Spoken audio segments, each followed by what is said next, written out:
Hello again, viewers, and greetings, fellow space travelers. This is Thorn of Night, and welcome back to another lovely Monday on the Performium Wild SMP. I am standing in amongst my Menger Sponge because today, wow, that is so far down there. I love how much progress I've been making on this. And I'm not even all the way up to the top. Wow. Anyway, I'm here to work on the Menger Sponge today because today starts with M. It is Monday. But you know what doesn't start with M? Laundry. Litter box. Lawn. I've had a full day today. I have been busy, and I decided to do something kind of mindless today and work on the Menger Sponge. Hopefully, I will be equal to the task. Because I didn't want to shirk my duties as a streamer just because I was a little bushed from doing some chores.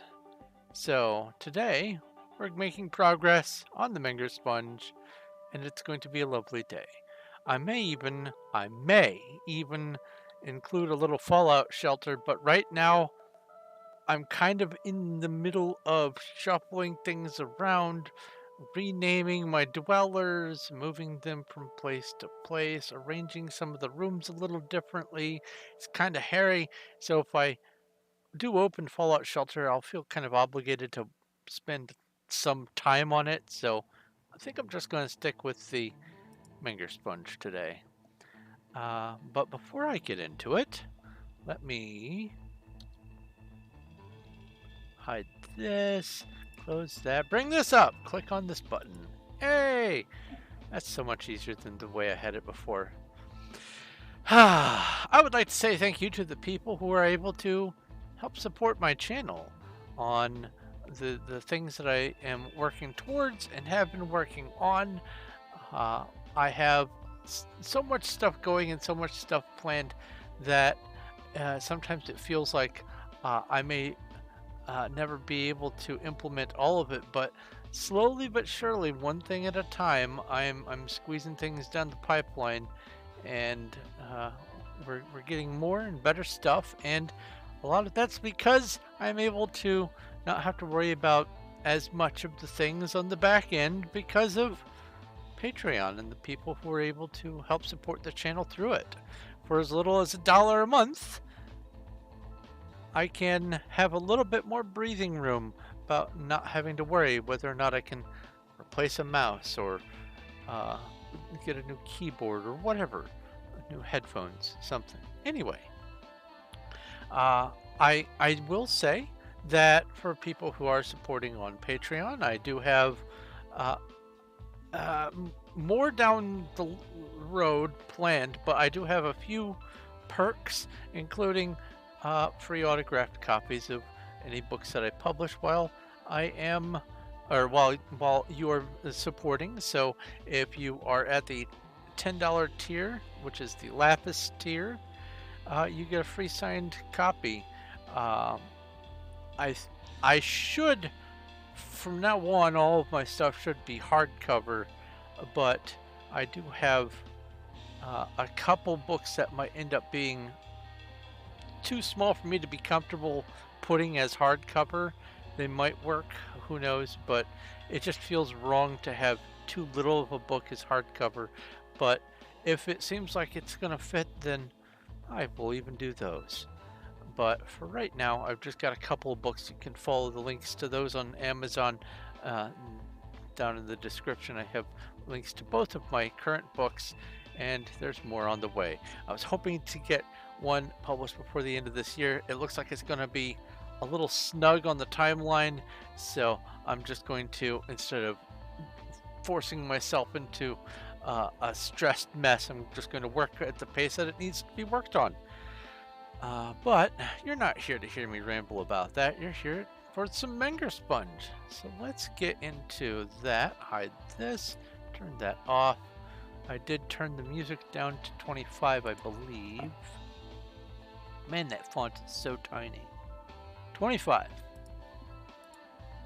I had a very, very busy weekend, and oh, F1, and a very full list of activities of things that I have been working on and working towards. Wait a minute. That has to be something with my resource pack. Has to be, because that ring, that's got to be a ring here in this spot. Here, let me try something. Options, resource packs. Let's go with. Okay, it's the only one that says 120, so it won't get thrown into the mix. Oh, I don't want to open the pack folder. I just want to click on done. I want to see if that little ring icon disappears, because I can't imagine that that is part of vanilla. No, it's not. What asks for a ring? I don't know what I've added that asks for a ring. That's so strange. But I have to turn that back on, otherwise I will forget. Yes, I want to do that. It says it's incompatible from a previous version. It's a lie. One thing I have noticed troubling in the Minecraft world is, or rather, not this Minecraft world, but the world of Minecraft, is that as the version goes higher and higher, so we're on 120. Not too long ago, we were on 113 and 116. I mean, it feels like it was forever ago, but in the grand scheme of things, it wasn't too long ago. Back then, usually within a couple of weeks of a new version, or even a new patch coming out, Optifine was right on top of things, right up to date. But now, I have been waiting and waiting and waiting and waiting and waiting for 1.20.2 Optifine to come out, because 1.20.1 Optifine causes a crash on when you try to run it on 1.20.2 most of the time, or at least for most of the stuff that I'm doing.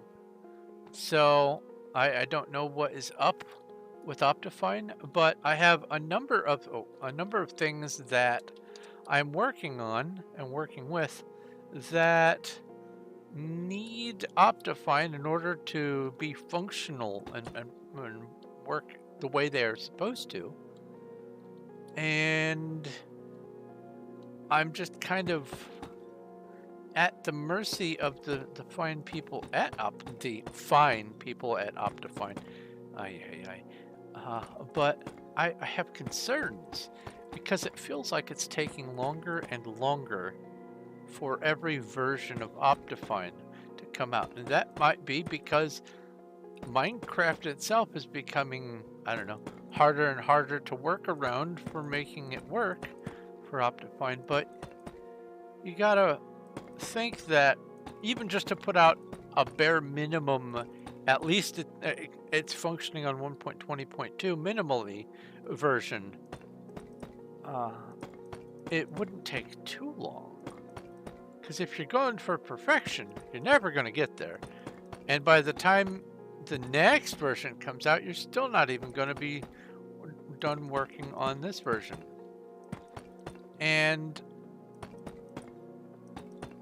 I'm just concerned, is all. I'm a concerned citizen, wondering when I'm going to get my Optifine.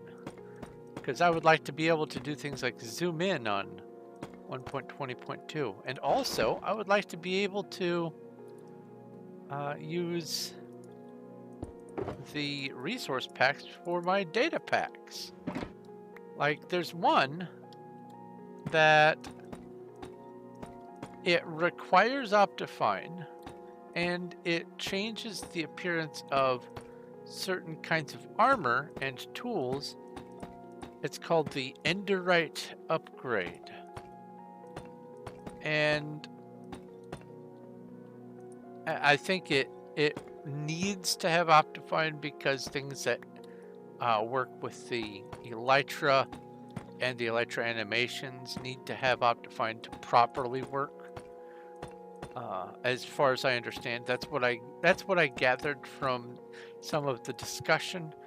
I may have been misunderstanding it though, but whatever the case, it isn't working right, and there are a number of other smaller details that just don't quite work, even though the data pack is made for 1.20.2 properly. It says in order to properly see the stuff in the resource pack, you need Optifine, and it's just it doesn't exist as an option yet. And I have realized just today, because I think about all kinds of stuff while I'm mowing the lawn to pass the time. I was just realizing that it feels like it takes longer and longer for Optifine to update after a Minecraft update.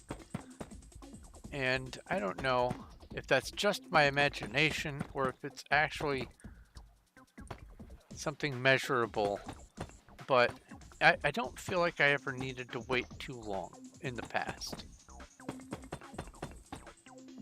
It's not so much a complaint as a concern.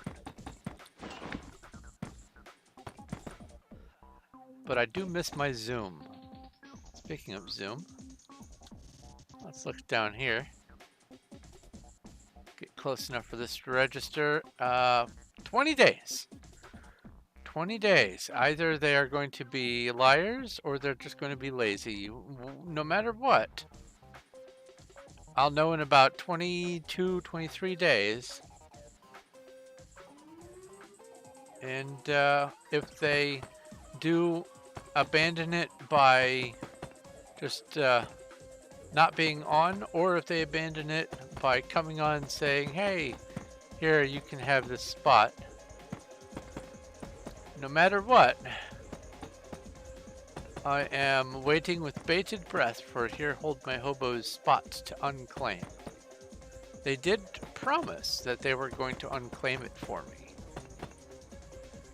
That they weren't actually doing anything with it. That the only reason they rejoined was to make that plot, which no one is using for a shop, to make that plot renew. And I told them that I could very easily keep their shop underneath the entry proper and have signage pointing down to the shop. And if it becomes unclaimed by way of them not logging in, then I will just structure everything around maintaining their spot. Hello to banish. You say, wait, maybe you're not actually watching.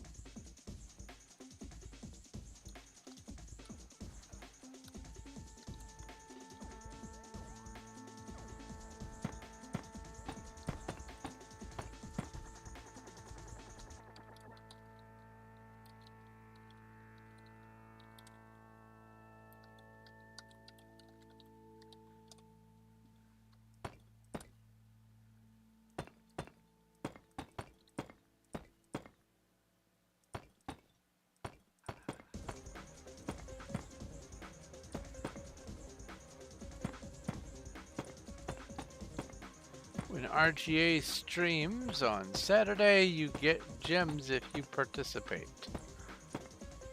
Either he dies or he beats the dragon, which beating the dragon seems to be the norm recently. And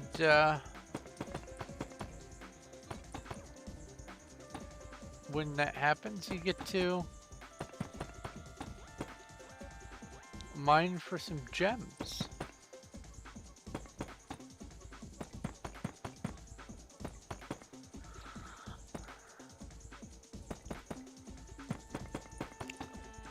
I've thought about streaming during his streams, but or at least catching the end of his streams and me being on stream and just telling his chat to, instead of joining the raid over to some other person that he's going to raid to, telling them to come over to my stream. But two things. One, I am usually so exhausted that after his Saturday streams, I go right back to bed. Because at that point, I've only gotten like 3 or 4 hours of sleep.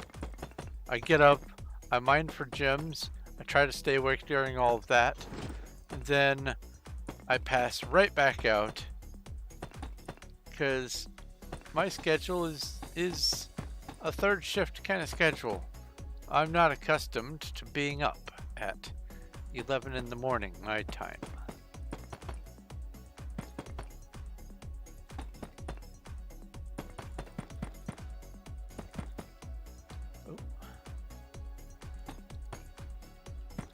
But I have thought about it. I've considered the possibility of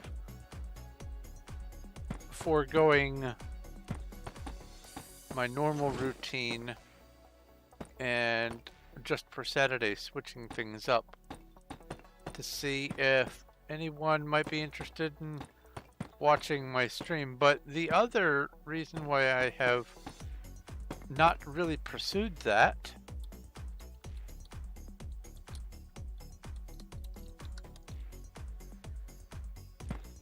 is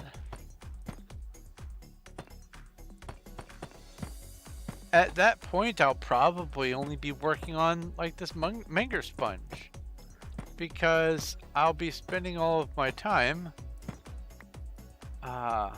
trying to just be available and not immersed in something, so that when it's time to do the gem game, I am available to do so.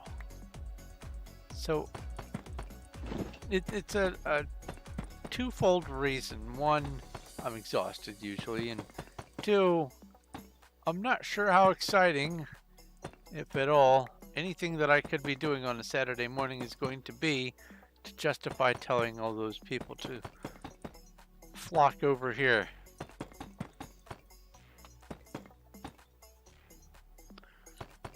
And I certainly wouldn't be telling people to flock over to watch me right after RGA stream if it was me doing anything other than something on Performium. So really, I would have to tailor my activities around having something ready to go when his stream is over. And I don't know. It feels like much, especially my right now tired brain. It just feels like that's a lot.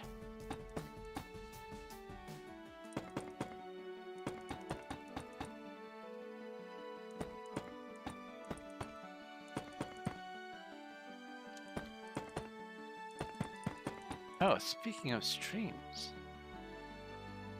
I haven't advertised my stream yet. Let's come over here to Discord, scroll down to this, get my information from right here, grab my link, copy.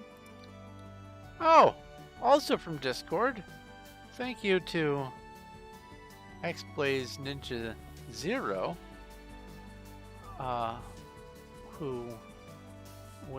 there we go, who has summoned another dad joke for today. Says, do you want a brief explanation of what an acorn is? An acorn, in a nutshell, is an oak tree.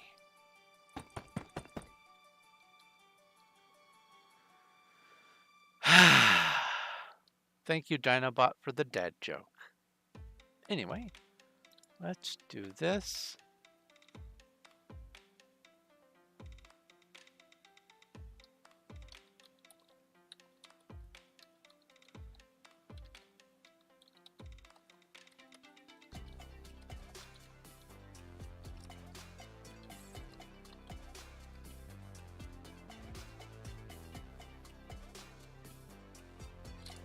I will say this.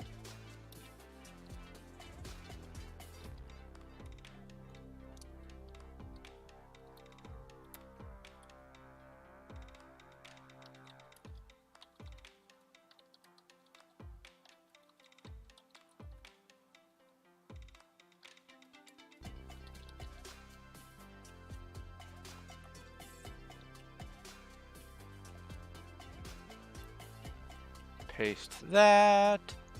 Now let's go to candy. Let's see if the thing happens.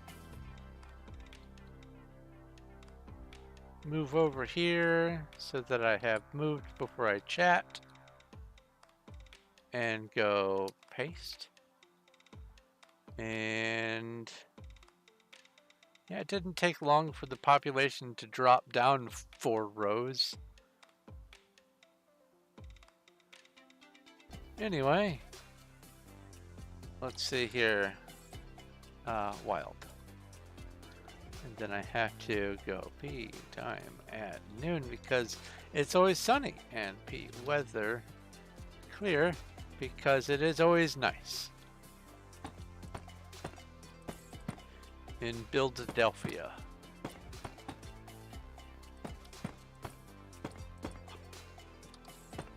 Oops.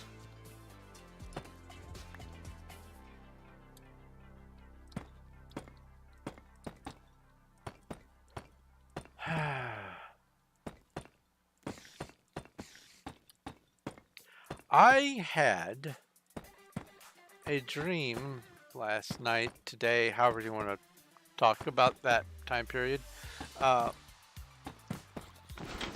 where I can absolutely attest that it was in color. Because I watched someone's face turn blue and purple in my dream. Don't know why. It's my dream, and no one ever told me why they were turning blue and purple, but you know, it gives me all the evidence I need to know that dreams can absolutely be in color. Some people say that they don't dream in color. I bet they do. I bet if they pay enough attention, they'll know that dreams are in color for them too. And that it's just a matter of they are not lucid enough.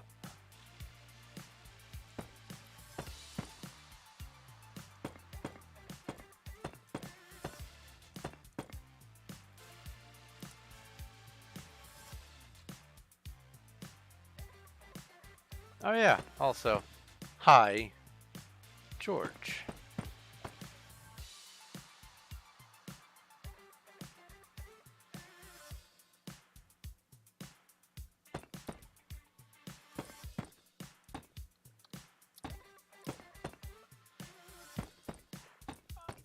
I have been working on the 1.20.2 data pack and plugin setup, which is partly why I am a little bit bamboozled by the Optifine situation.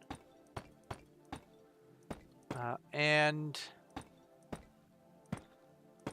I'm almost at the point where I left off with the new in town. I am rebuilding the nether. This is on a new map, one that isn't crawling around at 6 ticks per second. And I'm going to get to the point where I have basically caught back up to where I left off in the nether. And also continue stockpiling stuff in preparation for expansion on the mechanization data pack. You found something with my head. That's not ominous at all.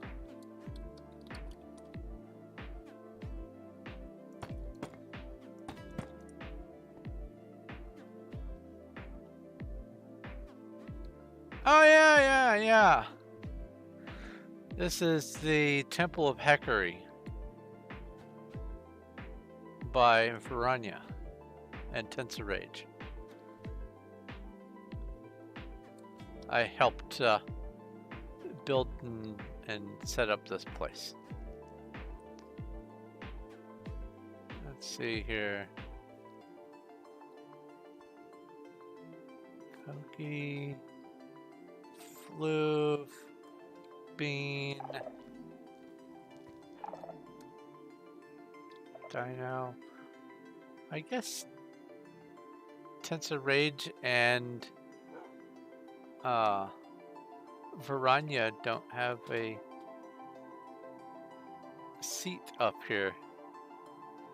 Interesting. Aw, all the turtles are gone. Oh wait, no, there's one turtle. Oh no. All the turtles are together, and there's a crafting table. Because, of course, there's a crafting table. Ah, sneaky wizard's place. Yep. Anyway. Yep, it's the Temple of Hecate.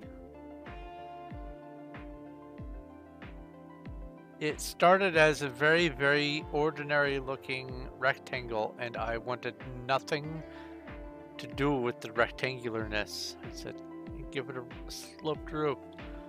Put like a belfry on it. Give it a little bit of jutting outness. Three-dimensionalize the surfaces. Break up the walls. And even this still bothers me. There's plenty of things that could go on right there, but at least they decorated with the skulk vein. I think it's called vein.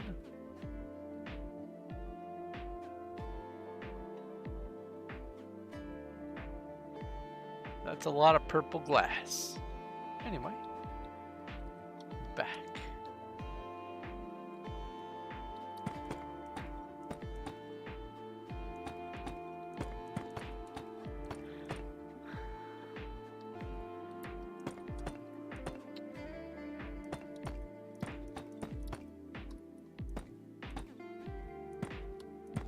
They really did come a long, long way from what their original build was. Like, it was...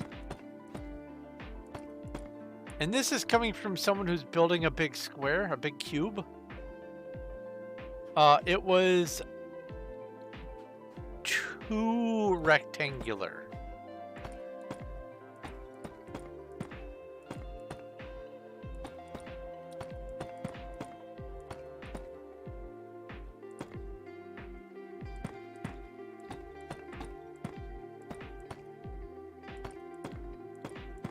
Honestly, I think fractals have helped me to be able to understand a little bit about what the human eye perceives as too busy, not busy enough, maybe a little bit of insight into natural or organic beauty, or at least mathematic beauty, because everywhere you look on this place, something interesting, air quotes, is happening. There is no long stretch of uninterrupted same. Everywhere that you look, somewhere in a 3x3 area, there is a hole to be able to look through. So, because most fractals tend to follow the principle of as you run more iterations, it still looks the same, but the large swaths get more interesting.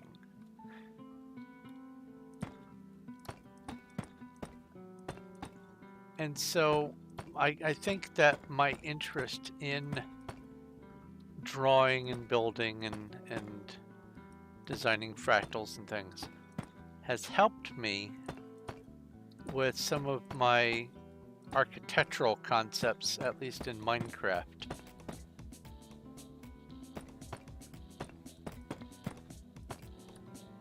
I sort of have this rule because of the scale of the player, 2 blocks tall. You want to have anything that is going to be twice your height or more. You want to have at least somewhere in there an interruption, something interesting, something to break it up.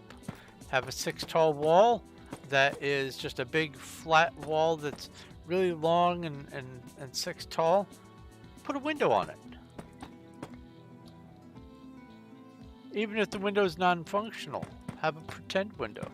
I've been to lots of places in real life that have pretend windows painted on the sides of buildings just because otherwise the building would just be, here is a big right rectangle that's sticking up out of the ground, made entirely of one single color item. It looks terrible if you do that. And so you break it up. You add a little interestingness to it. Put in a hole, put in a vine, add a light fixture, something.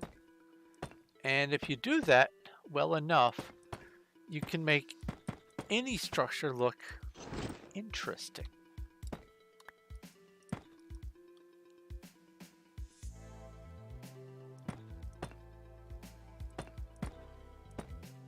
And that scale actually does pan out for most things too. You want it to be interesting at anything above twice the height of the user. And there is a little bit of special rules to go along with that. For instance, if your user is going to be like, see how I'm appearing to be much larger than those 2 blocks, this one and that one, because I'm closer to the camera. I appear much larger.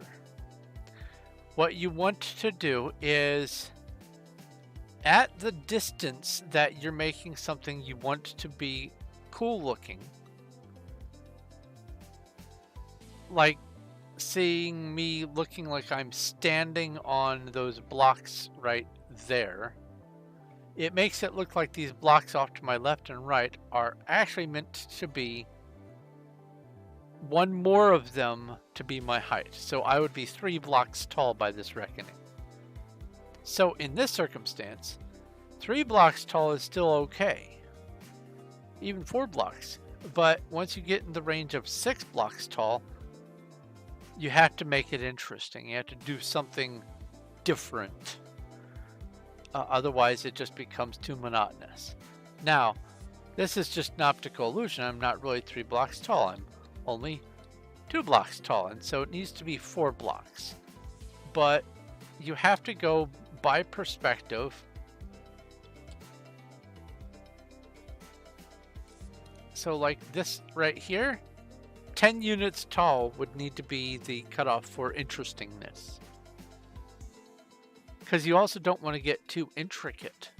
Because unless it's supposed to be excessively busy, you need to have a reason for people to keep looking on, but you need them to not be bored while doing it. Some architectural advice from a builder.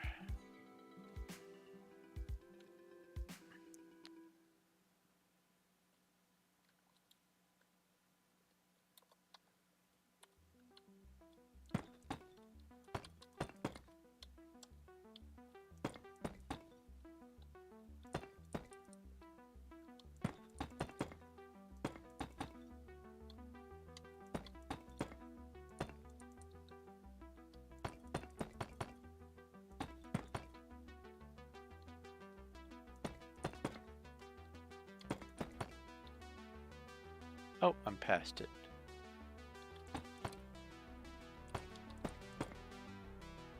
Now, the next layer is where I'm going to be adding torches. Okay. And as I recall,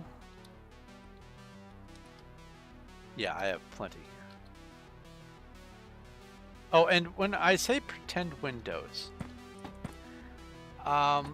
there are buildings that literally just on the outside paint job of the wall, they paint on pretend windows.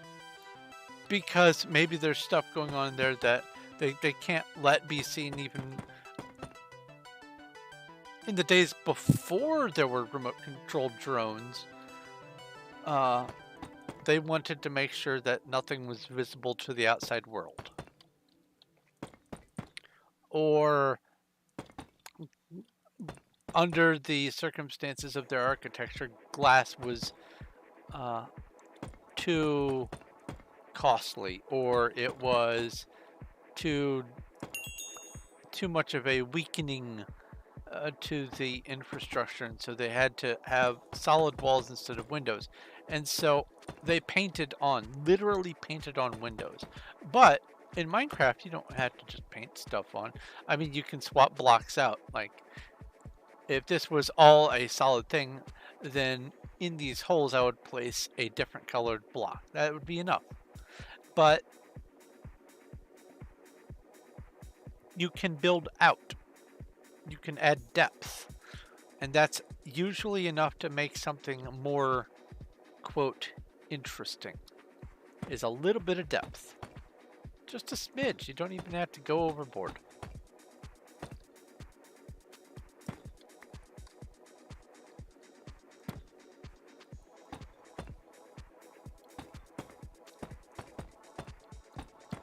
A general rule of thumb is for every space that is twice the height of the user, have one interesting thing. Even if it's just a torch on a wall. A single torch on a 4x6 wall is often enough to go, ah, not boring.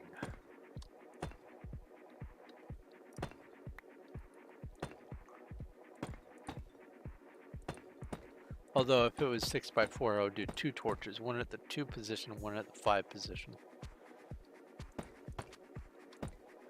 Because I don't like all of my interesting to be right crammed next to each other. I like it to be dispersed. Kind of evenly, actually. And then, if it's a large enough thing, in with the dispersion, the even dispersion, I like to throw in just a tad bit of randomness.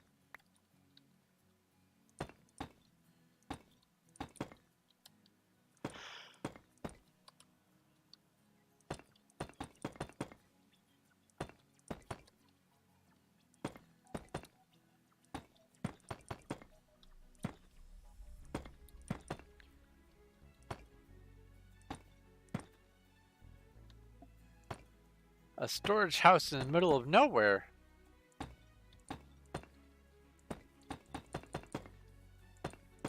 I know what you could do. You could rent it out, and then when people don't pay the rent, you can have an auction and sell off the storage place's contents to the highest bidder.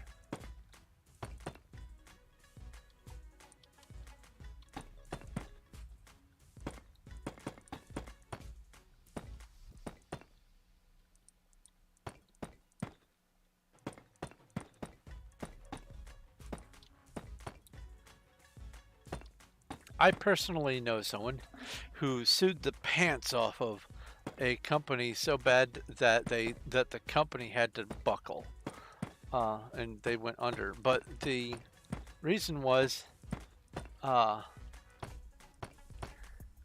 without consent and acknowledgement from their users, they changed the policy for abandonment,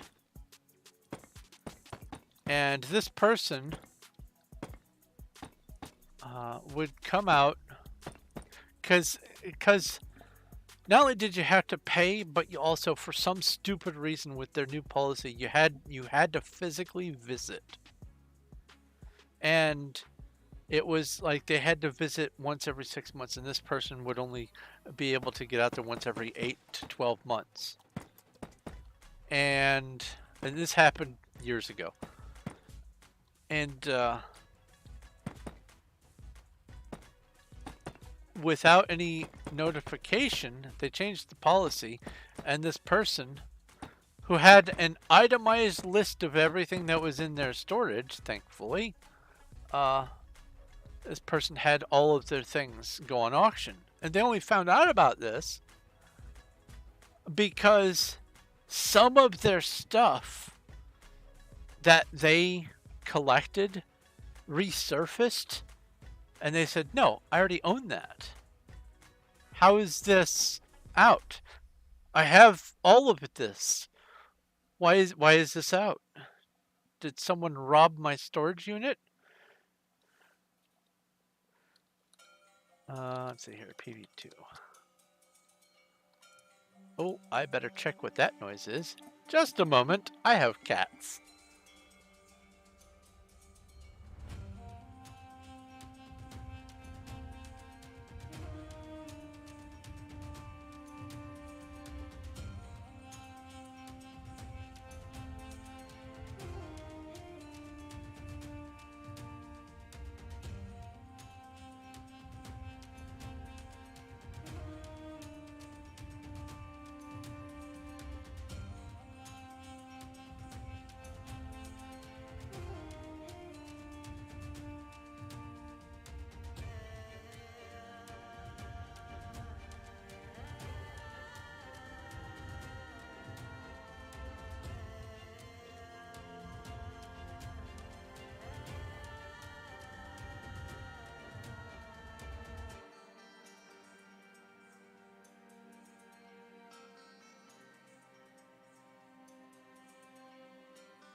Okay, I'm back. It wasn't the cats. It was my washing machine finishing its cycle at the same time that it knocked the empty jug of laundry detergent onto the floor, and it skittered across the floor.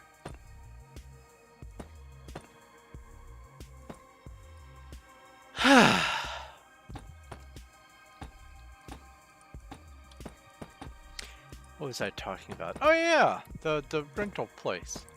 So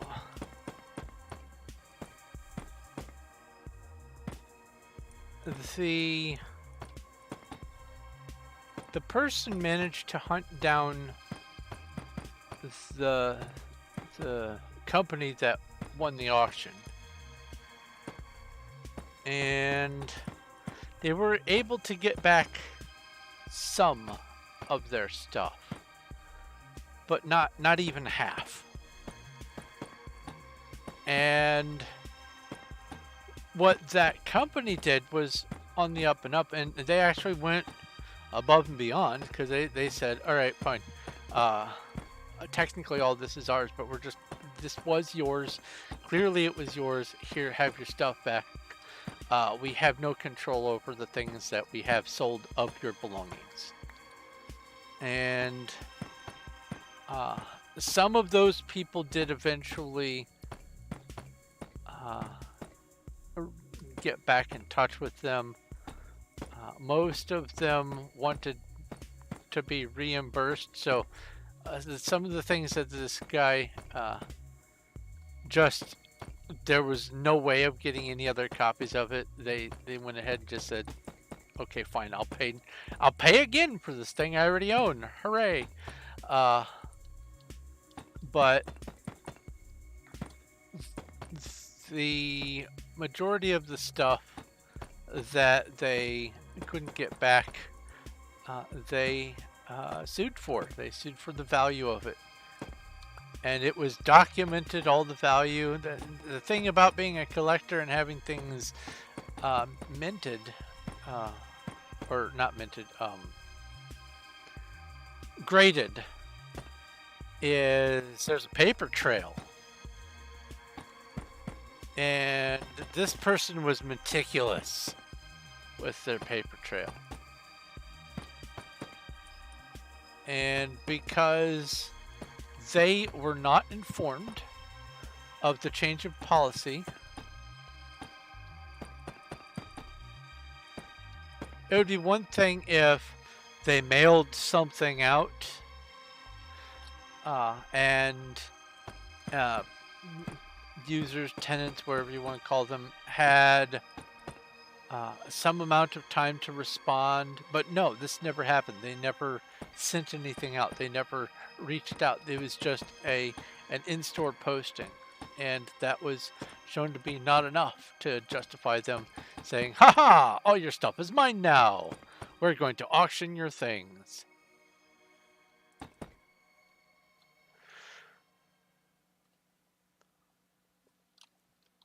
TPA banish.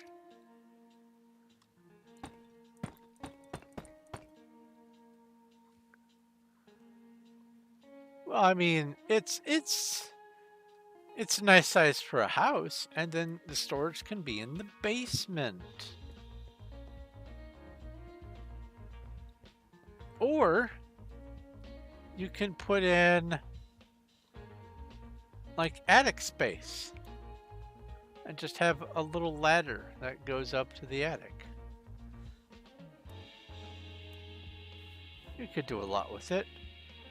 How is it that you are wearing a witch hat?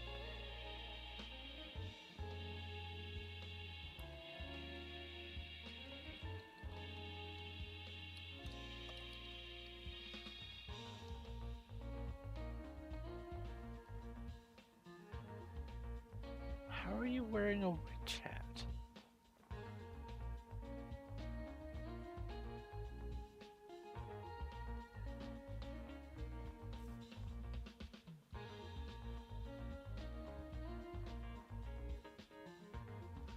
You do in fact have a witch hat on.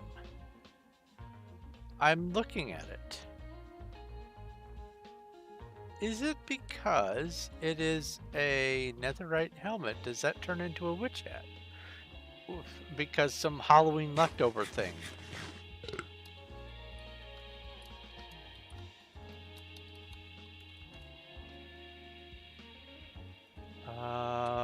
PV.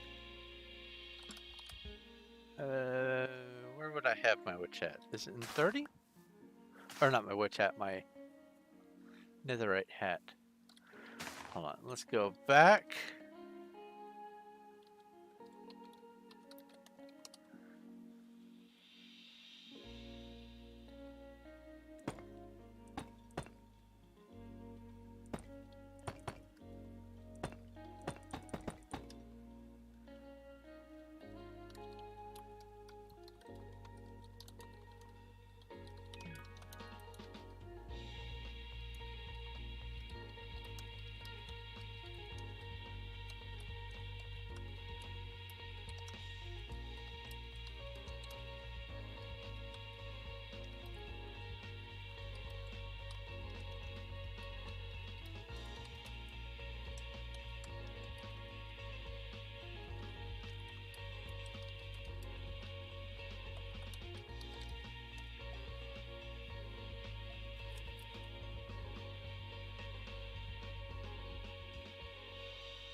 Anyway, home where, oh no, it might be home bottom. I might have netherite hat in here. In the netherite kit. I mean, I'd better.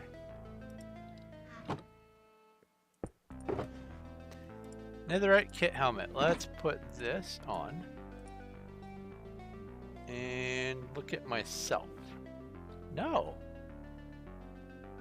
It's not the netherite helmet. Why did Banish have a witch hat then? What? That has to be something in my resource pack then.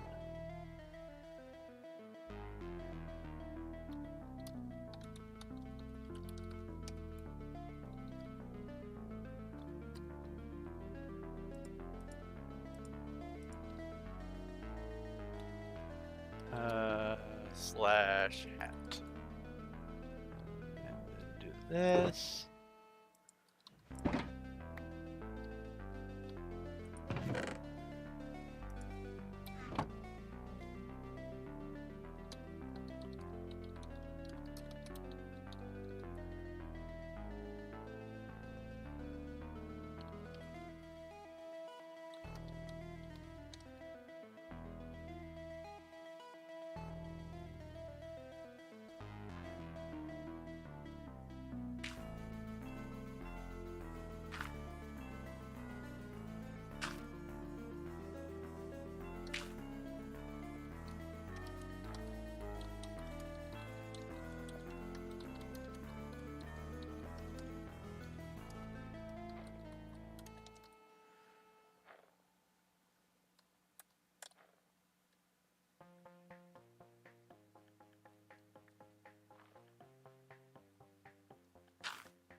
Yeah, it's got to be a resource pack thing. It's gotta be. I have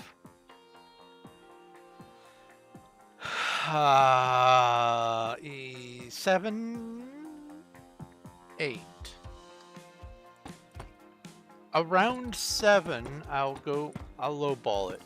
Around 7 different resource packs crammed into that one compilation resource pack, so that when I finally do get everything installed and working on the data pack world/server, it can just be a single file that gets installed, and you don't have to worry about the load order, putting the resource packs in a certain way. I feel like I've gotten rid of all the conflicts.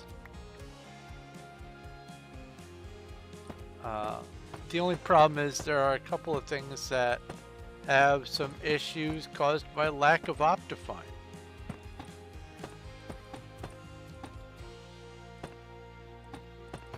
Which I had mentioned previously.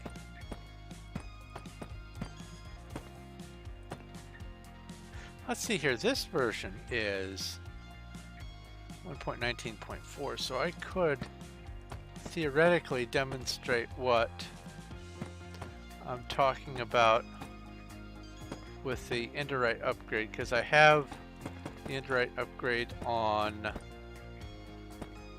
a previous data pack collection.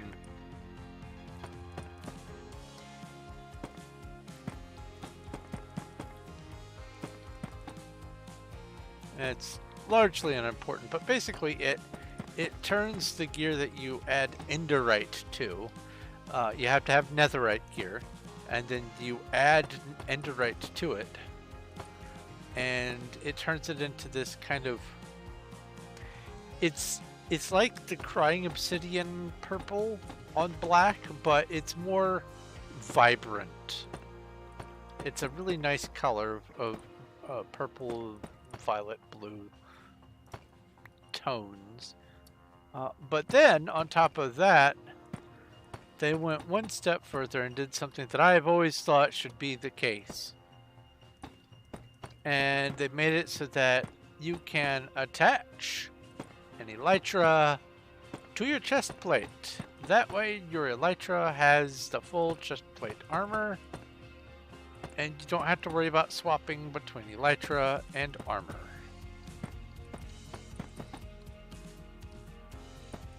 And I'm all for that.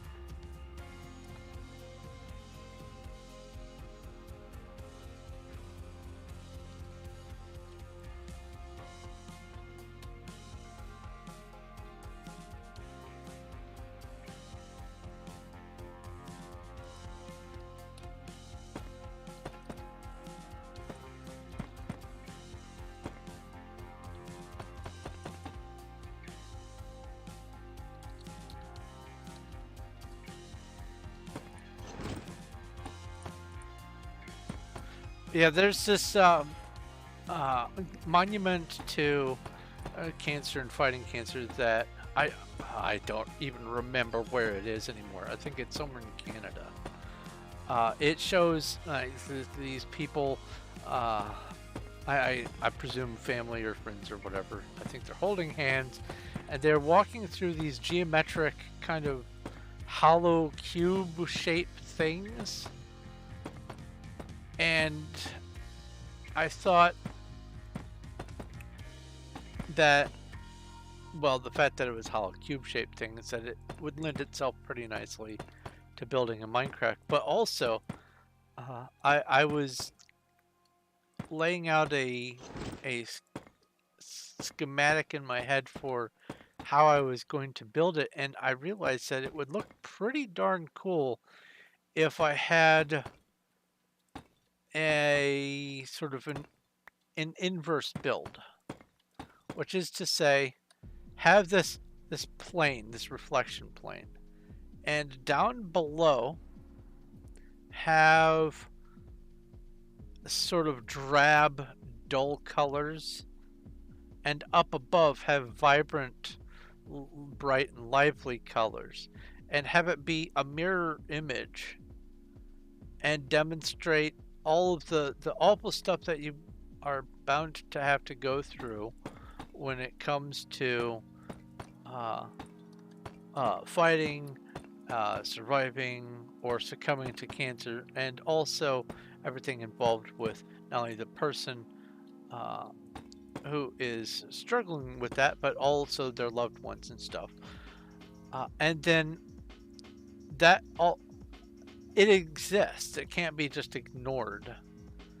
But above the reflection plane have the positive notes, the fact that there are support groups and family members, and there is survivability, especially with a lot of different kinds of cancers. Now there's a lot of treatability for it.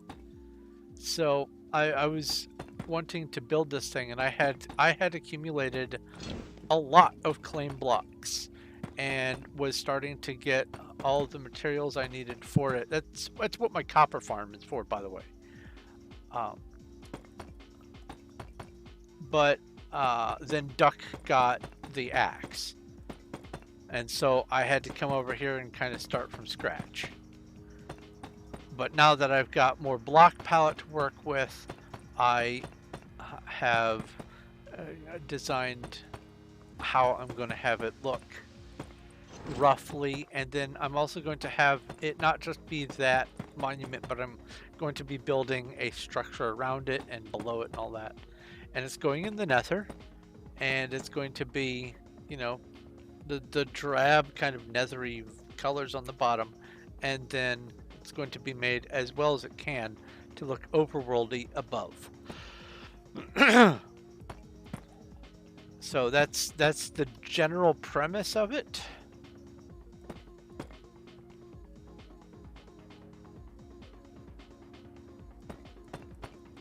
It's going to be one of those long time projects, because, you know, I don't have any long time projects, not at all.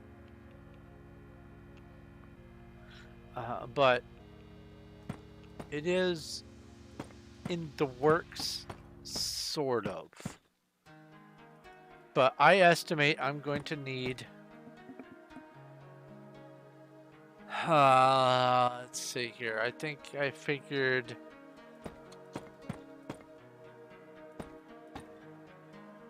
Uh,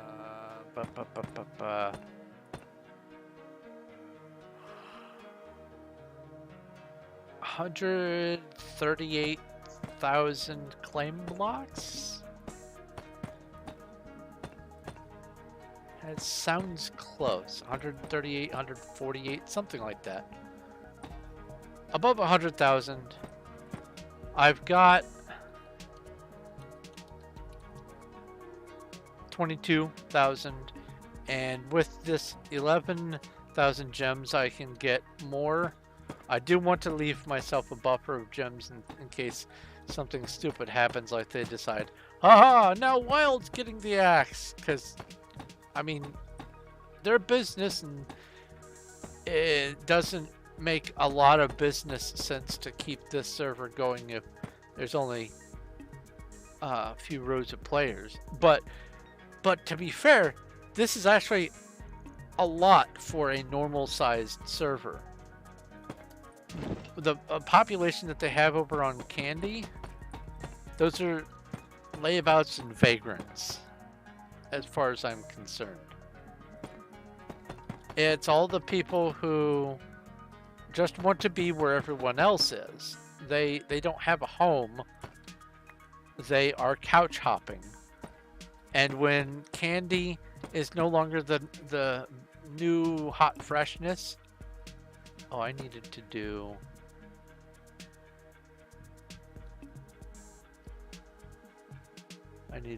this. When Candy's no longer the new hot freshness and there's going to be a new server, which will happen eventually, all those people will migrate away from Candy, and Candy will look just like Wild. It will have a few rows of people who have decided to make that place their home, just like I have made this place my home, and just like Duck was my home. So, if they do decide to give the axe to Wild, I have to make sure I've got at least a little bit of a buffer to cover the cost of global vaulting my more valuable items. Because I've got some pretty nice named stuff. Not a lot of it, but some.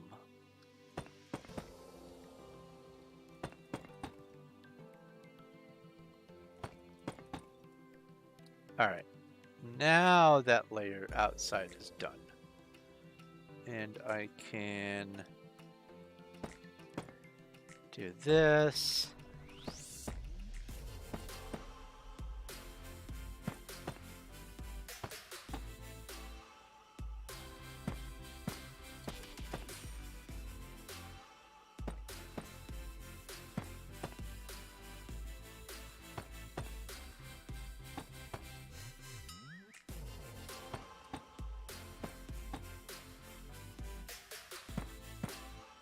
But anyway, for 2,799 gems, which is to say 2,800 gems, you can get 25,000 claim blocks. So that would mean 5,600 gems is another 50,000. So I could get close to the amount of gems that I need in order to be at the level to get the claims that I need for the project, but I'm not ready. I'm not in position to start the project yet. And like I said, I want to keep a buffer. I want to keep a buffer of some amount of gems just in case they decide that Wild needs to get the axe. Because with as quickly as they made the decision to kill Duck, especially after my assurances before I made purchases on there, that it was going to be around and not getting the axe, money talks. And it doesn't matter how many assurances they give. If they decide that they're going to close the server, there's nothing I'm going to be able to do about it. I just have to react and respond. The axe, what I mean is, on March 22nd, March 23rd, they decided to announce that they were going to permanently delete 7 servers to make room for Mega SMP 2. Well, a month later, they deleted all the servers, Duck included. They deleted Duck, they deleted Lightning, and they deleted the Skyblock that I played on. The only 3 servers I played on, they deleted them. So, yeah, they deleted 7 servers to make room for Mega SMP 2. Guess what they never built? Mega SMP 2. And so as an apology, they rushed out Candy. All Candy is the same as Wild, with worse spawner setup and natural mob spawning. That's all Candy is. It's the same thing as Wild. They are just now expanding the border to 7,000, I think. And oh yeah, and also you get to build with cherry wood. Big whoop-de-doo. It's the same thing as Wild. So people said, I don't want to keep all of my builds and all of my big stuff that I've got here. I want to start from scratch. And if that's what brings them joy, good. But because people who want to abandon all their stuff that they put all their time in, especially all of their incomplete projects on here, to go where all the other bustle is, and they're just going to move on to where the next bustle is when that happens. I consider those players as just vagrants. Yeah, they can be some swell people, but they're not here for the world. They're not here for the company. They're here because it's where the fresh hotness is. You have an idea.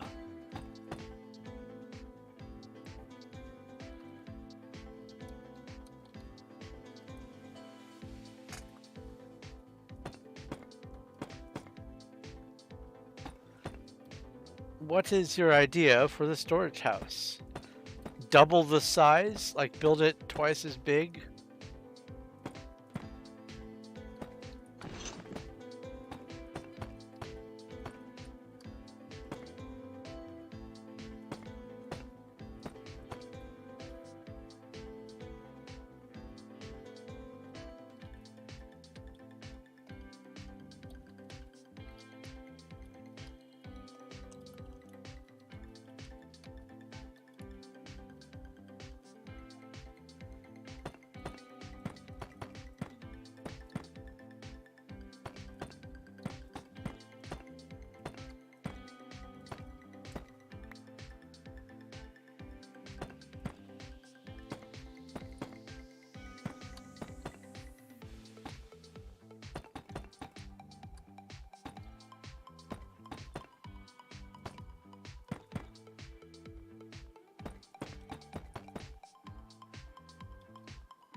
Anyway.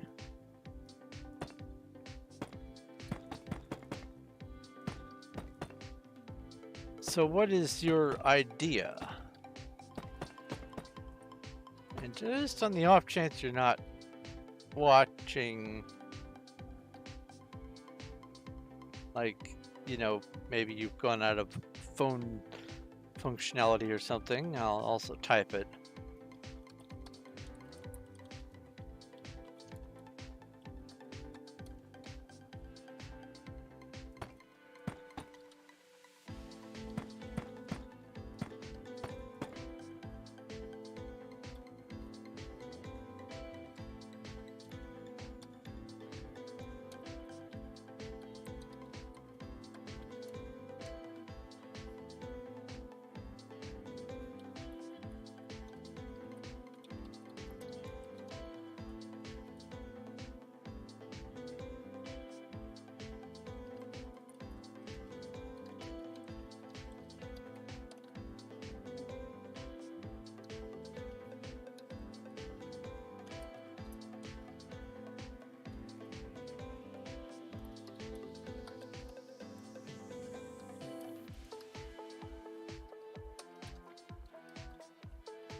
Oops.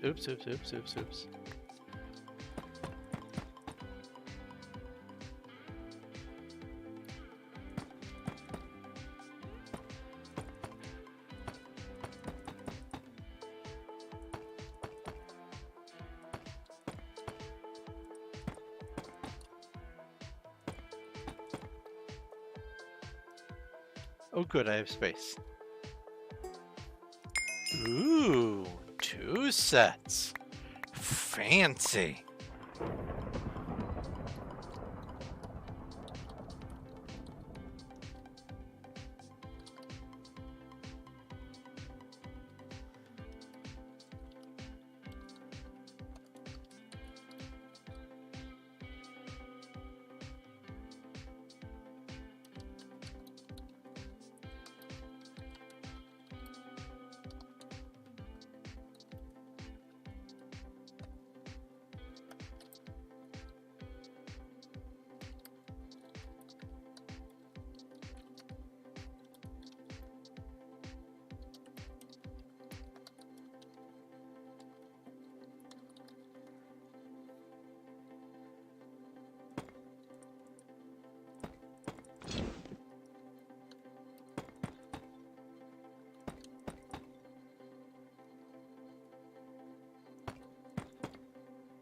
Why did the ooze scare you? Because it's spooky. It must be the witch hat.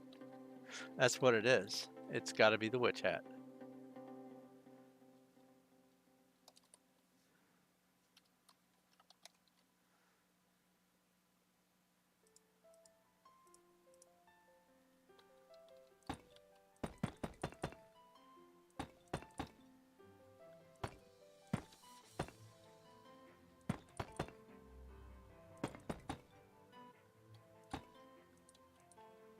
This is the, yeah.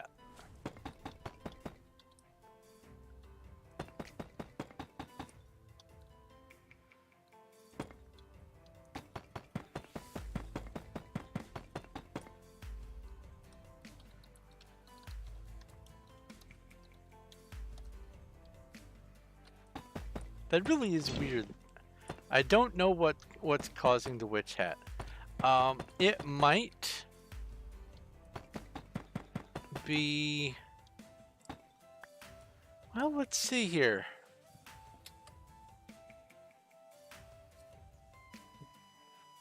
Did the extra mobs come with?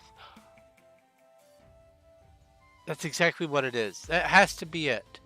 I had at least 2 data packs that add a bunch of different variations of mobs, and some of those variations are just simply mobs that have on hats or heads of other things. to make them, you know, be creepier looking. And that's got to be it. That has to be, for some reason, it says, this player gets a witch hat. Or it might be a Halloween thing. It might be a leftover Halloween thing because, you know, it's still ish spoopy season. It's November 6th. We're transitioning into the turkey skeleton instead of just the human skeleton, but you know, I need to get my ingredients for making stuffing. It's turkey season.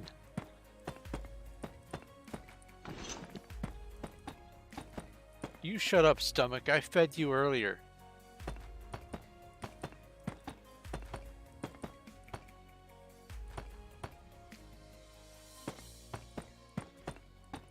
So I'm not sure if I'm going to be doing what my family calls the traditional Thanksgiving dinner this year. I haven't been recently. I've been making my own food. Traditional family Thanksgiving meal tends to be we all meet up and go to like a Chinese or Japanese or whatever buffet. And we haven't been doing it for a few years. I know why it stopped. But anyway,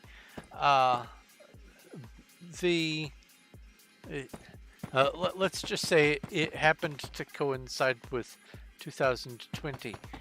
I believe was the first year that we haven't been regularly doing it. Anyway, the thing is, as much as I do like Chinese buffet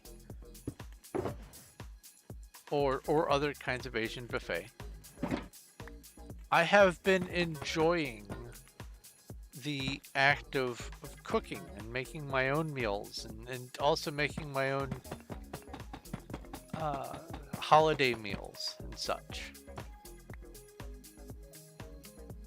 So the premise of making my own stuffing and mashed potatoes and everything else is very appealing to me. Not only do I get to enjoy the making of the food, but I also get to make food that I enjoy eating. It's the dual bonus thing that really calls to me. And honestly, the cost of getting all the ingredients and making what's going to amount to like 3 weeks worth of food is the same cost of everyone just eating one meal, which is ridiculous. And so there's also that to keep in mind, especially because food costs have gone up since then. So I am leaning more in the direction of, you know, the standard Thanksgiving kind of turkey, mashed potatoes and gravy, stuffing, green bean casserole. I could make green bean casserole today. I just remembered I haven't gone through all the French fried onions yet. Sorry, my brain's thinking with my stomach, apparently.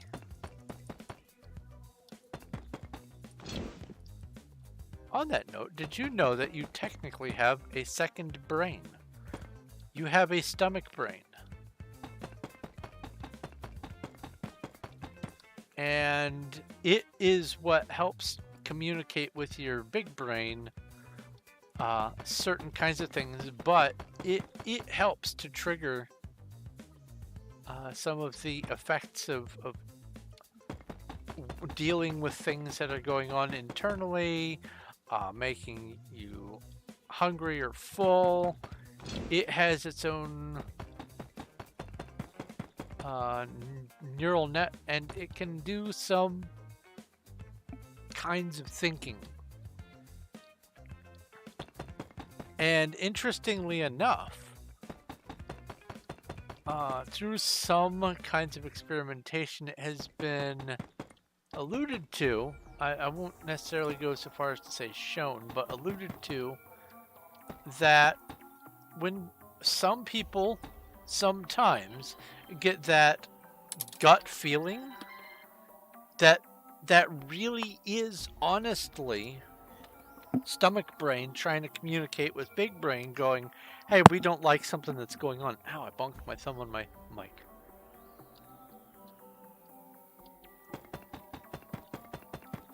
Because stomach brain goes, last time a situation like this happened, it caused lots of turmoil, and I don't want that.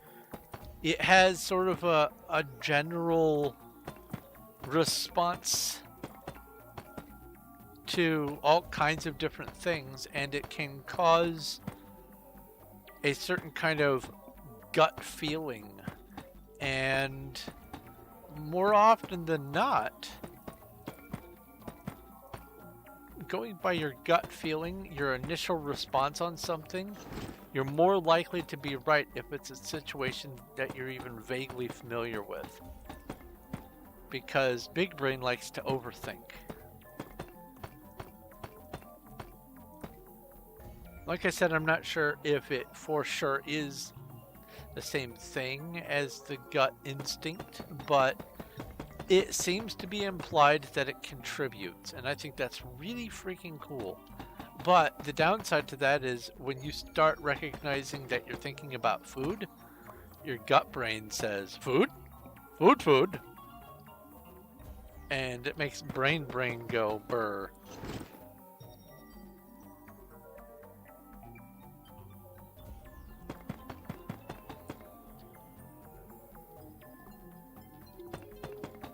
I'm not sure if it is part of the vagus nerve bundle. I think that it is its own entity. The vagus nerve, honestly, the vagus nerve plays a role in so much stuff that it might as well be involved in everything that your body does. You might as well be a brain and a vagus nerve. But I'm not sure if the vagus nerve applies to that specific situation, that gut instinct situation. It makes brain go burn. Yes, I realized as soon as it came out my mouth that it was something that someone was going to pick up on.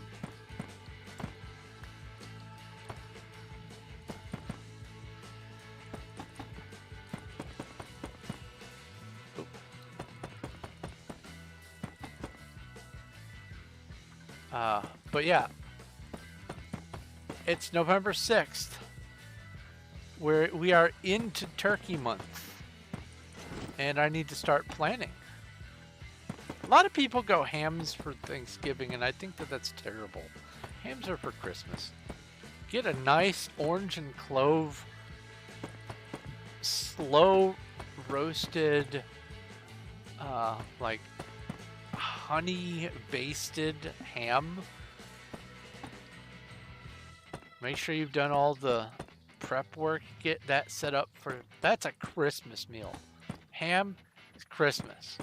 Turkey is Thanksgiving.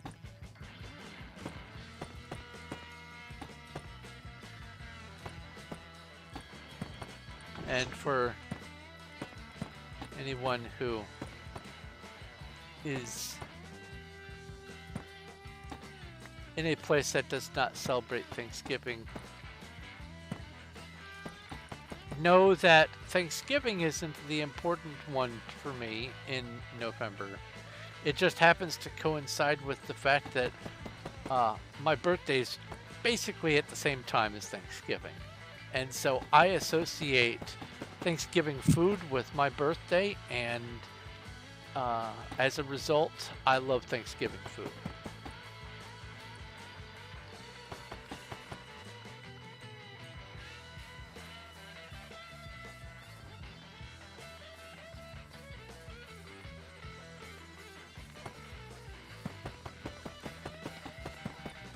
Oops.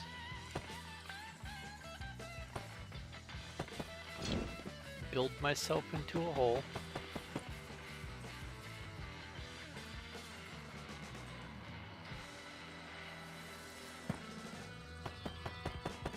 See, what I like to do when it comes to prepping the whole bird or the whole ham, or at least the whole ham flank, is I meat out enough to cover the holiday meal and maybe a couple days after that. Then I freeze the rest and package it up, and then I dole it out over the next couple months or whatever, so that I have not the deli sliced turkey. I get to have my own uh, meal prep of sort of more special food. And honestly, when it comes down to it, as long as you have the wherewithal to be able to deal with it, um, getting the whole turkey is more cost effective than just getting a pound at a time of sliced turkey. It is more cost effective, and there's actually a lot more you can do with it anyway. I have come to appreciate cooking for myself a lot more.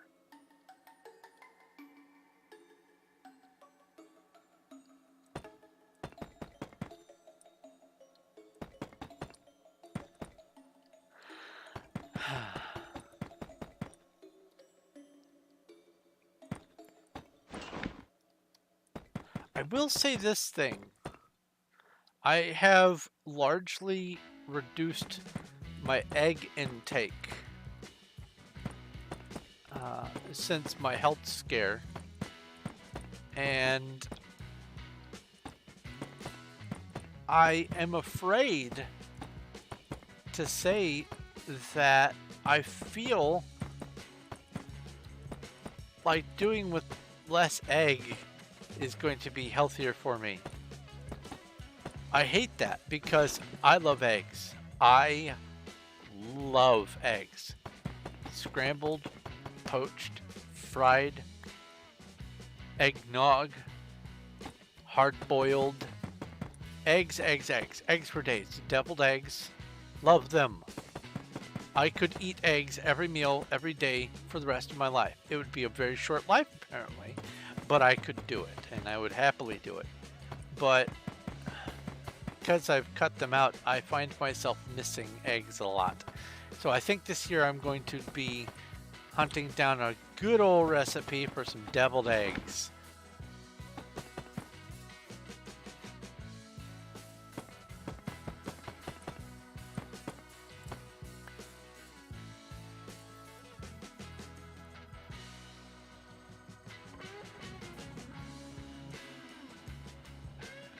What block gives the most gems in the event?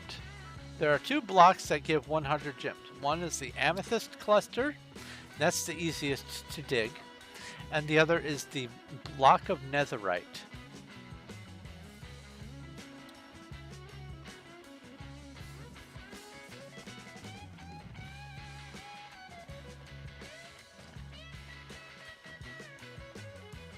But if you are just working with a wooden pick, which is almost certainly what you're going to be dealing with. Oh, I need to put torches in.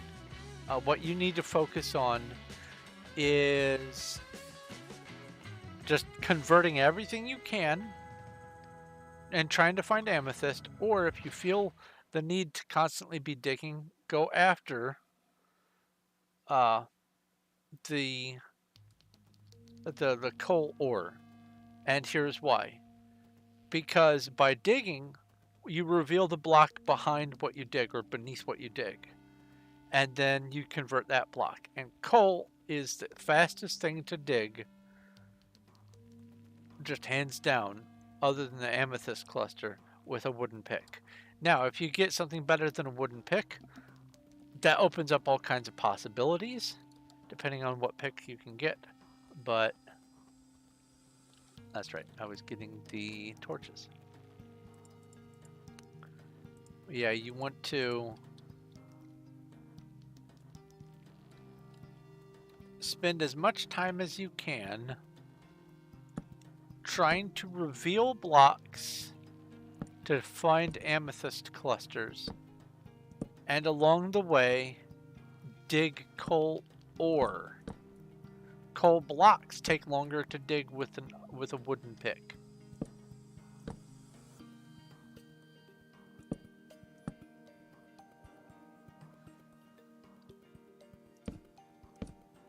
Oops.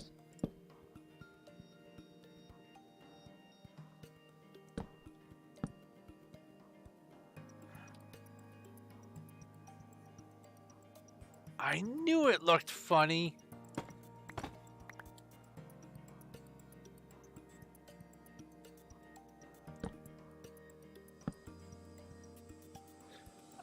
The chance to get an amethyst cluster, very low.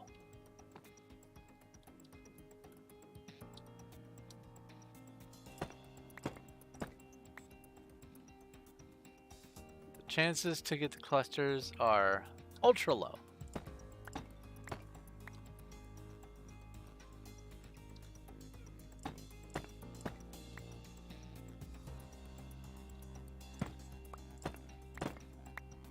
Oops.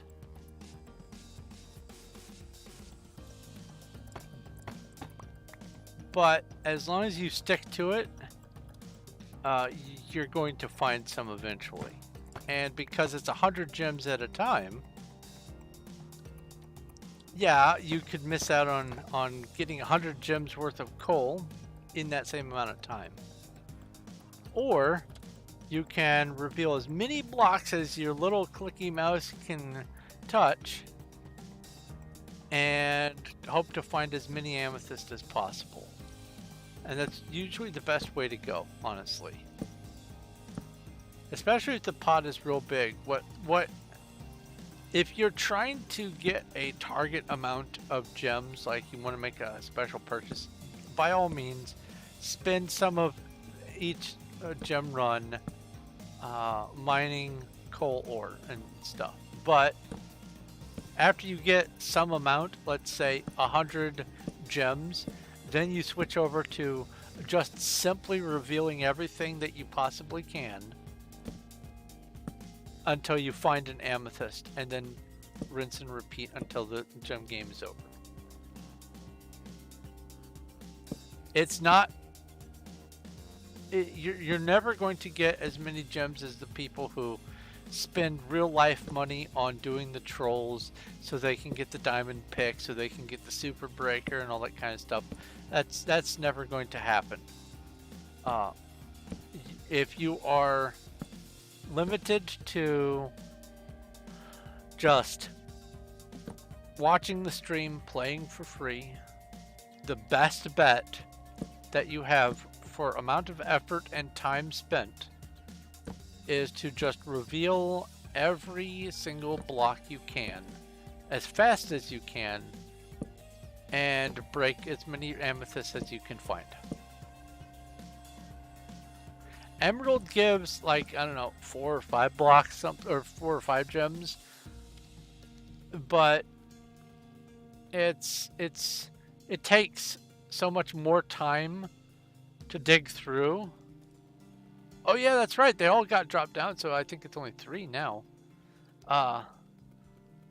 But the amount of time that you're spending, if you only have a wood pick, you're gonna want to stick to just doing the coal ore and amethyst grind. Take it from someone who has acquired and spent oodles of gems. It is a pro tip. Oh, it's the same as diamond now. Okay, ugh.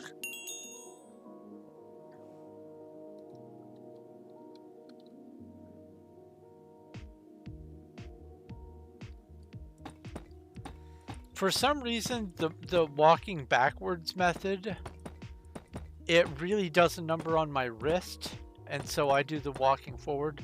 I walk forward and do this.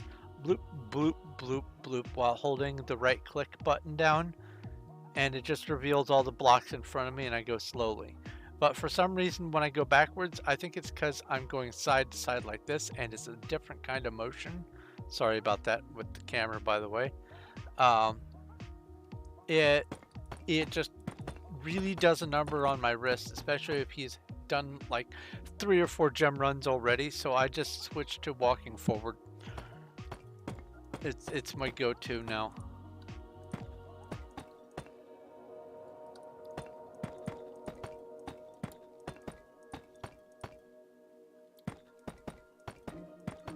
So my left wrist, speaking of wrist issues,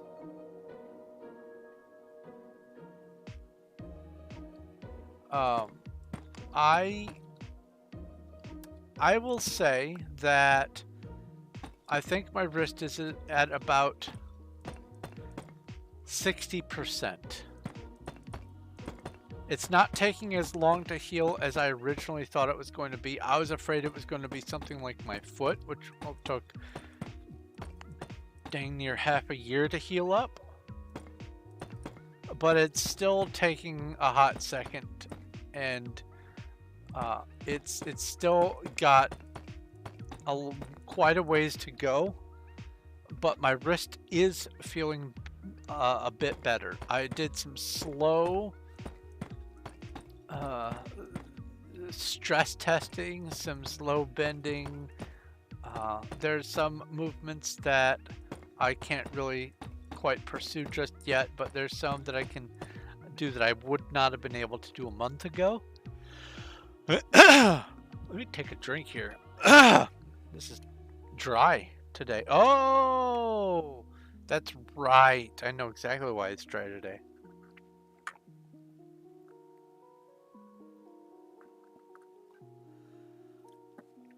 Combination of the weather and having the heater on longer yesterday than it should have been has made my whole house just be dry.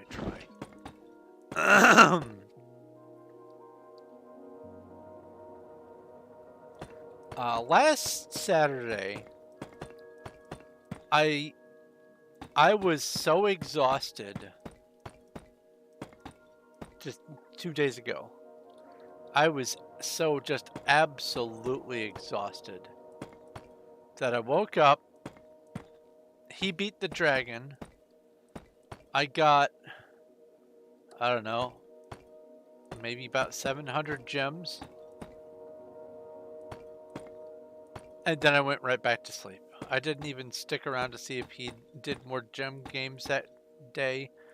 I was so exhausted from everything that I've been working on that I just had to go right back to sleep. I felt bad for doing it, but I was literally falling asleep at my desk. And that's very uncomfortable, so if I'm going to be asleep, I might as well be in bed. Just thinking about that makes me have to pop my neck right now. Weird. Ouch.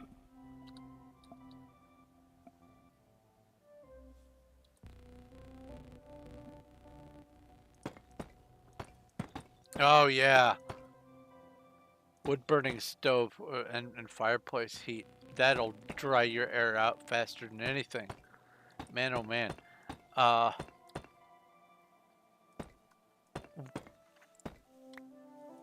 What was it that they... I have a friend who has... Their central heating is wood burning stove. And it's right there in their living room. And they have piles and piles of logs.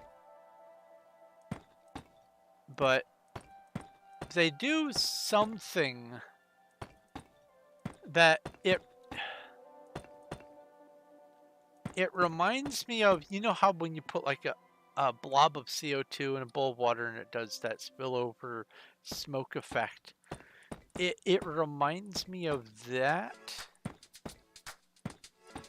they have something sort of like that they use, but it's not exactly that. It's like a bowl of vapor, and I don't know. It is not necessarily meant to be a room humidifier, but it serves adequately enough for the space that they spend their time in that they don't need to get a humidifier. But it's weird because it has a smell, even though it's just water. For some reason, it has an odor that I can't place. It's like if metal and fruit combined to make a single thing, that's what the smell would be. And I have no idea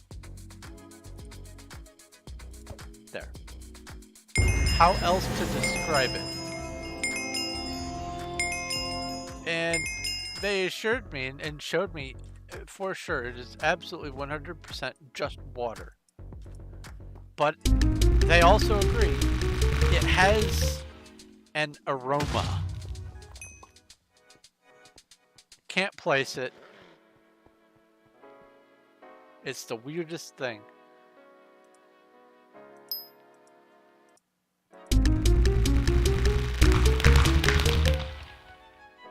Yeah, it's like ionized water or whatever.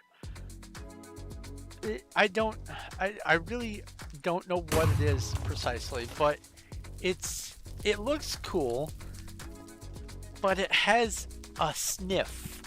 And I didn't realize this, and I sat right next to the darn thing. Eye cuddles. Shooting fireballs at me. Hey! The wife's computer's on. Screenshot. Anyway, let's see here.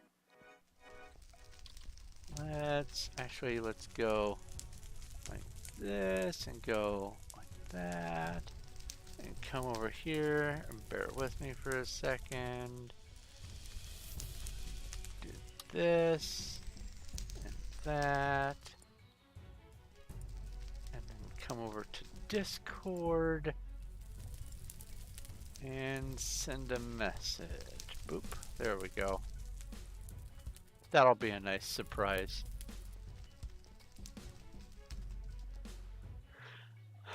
But yeah, oh, now it's a flying snowman.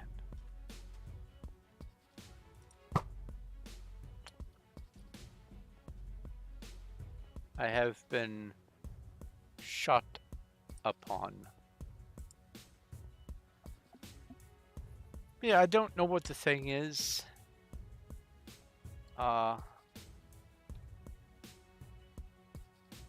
But I am absolutely not alone in recognizing that it has an odor that it's not supposed to.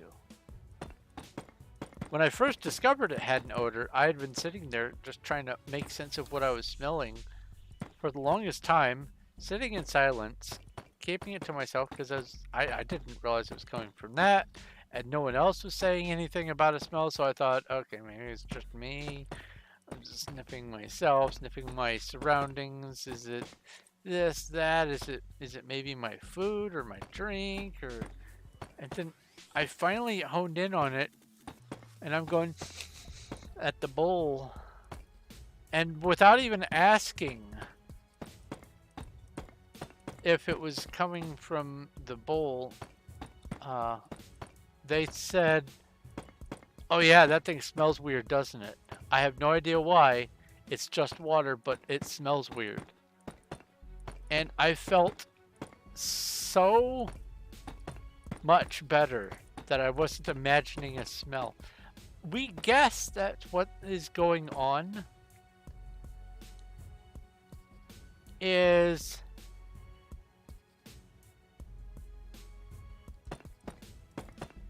whatever is vaporizing the air is, oh yeah. you mentioned it in chat, is potentially causing ozone. So I sat there going, what is that smell? Sniff, sniff, huff, huff, huff, sniff, huff. Oh, it's ozone. That's healthy.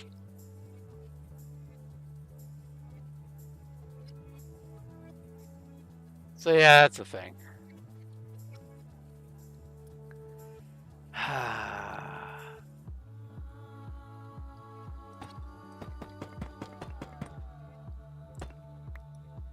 But it looks cool, and that's really what matters, right?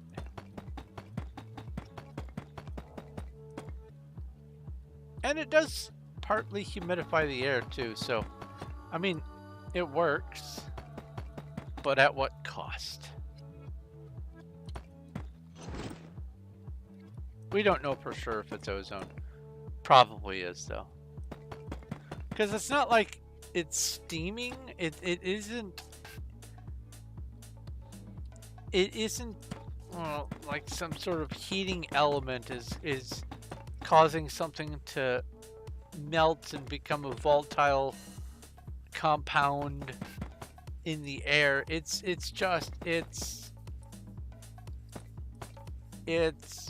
making the water smell funny. Just plain water.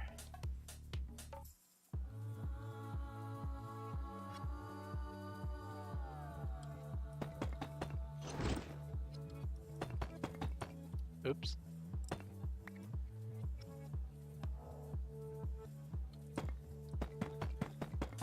In fact, I think they stopped using it.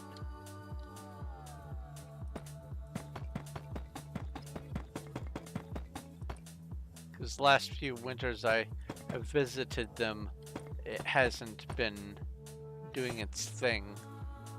Either they stopped using it because it broke or because, you know, ozone. Who knows?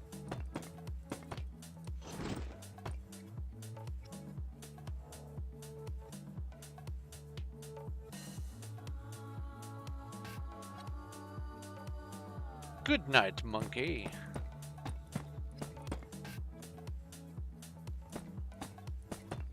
I feel like I'm saying good night, moon. Enjoy your getting up really early tomorrow thing.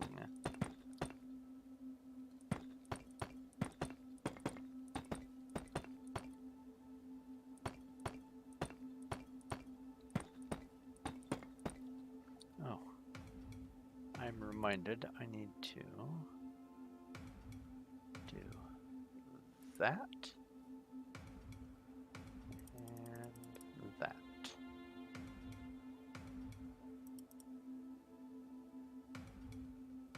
There we go.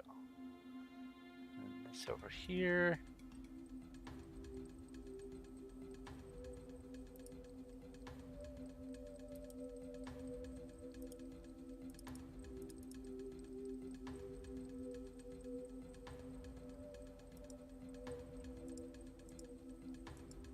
I forgot I had some things running in the background that I needed to deal with real quick.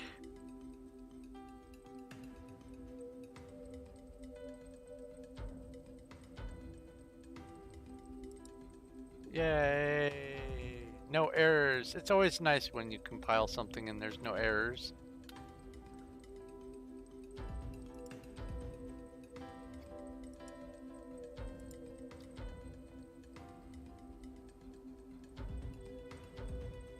Or at least no obvious errors. What? Oh. PB2. Put these back in here. Put that back. Pull this down.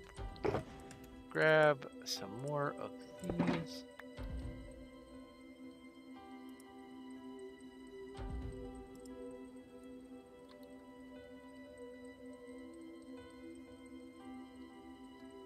Let my toes go. No, I don't want to be miles above it. There we go.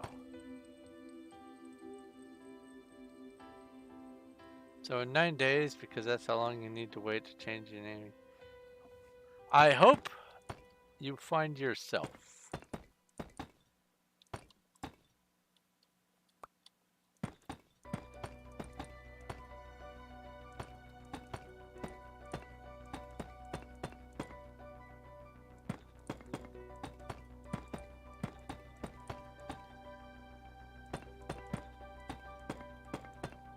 I call it when people have a hard time sticking to uh, identification images and usernames and things like that. I call it an identity crisis. Because ultimately that's what it boils down to, is not liking how one appears. And I have noticed that, and this is not always the case, people who are generally unhappy with themselves as a person tend to also be unhappy with how they choose to avatar themselves and name themselves on social media and that sort of thing.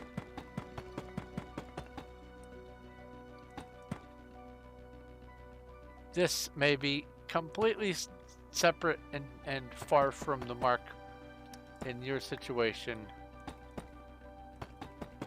I'm just making an observation from experience.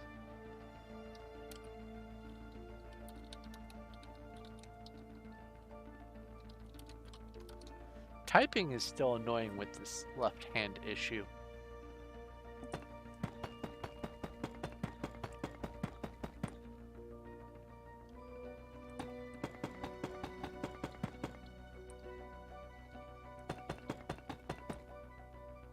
Heck, even WASDing is a bit annoying.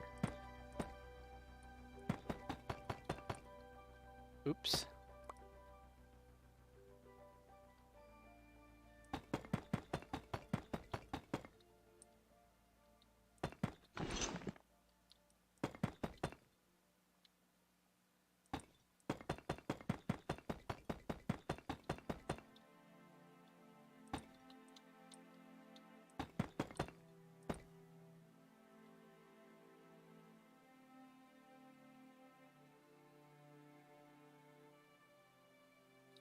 Ozone is a violet solid? I don't think I've ever actually seen solid ozone before.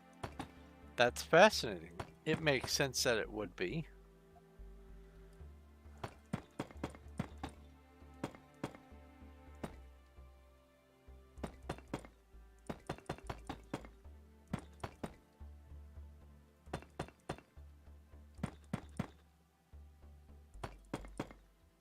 Because what are the weak orbitals on ozone? Let's see here. Going to look up a science.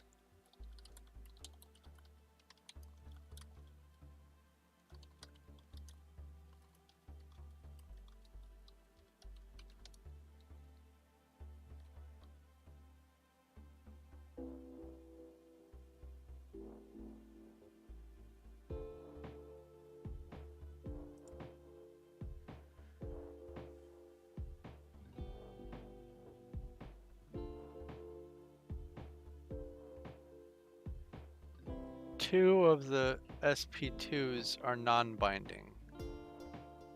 So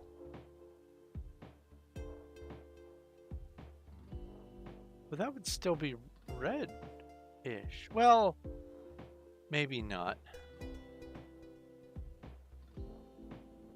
Huh.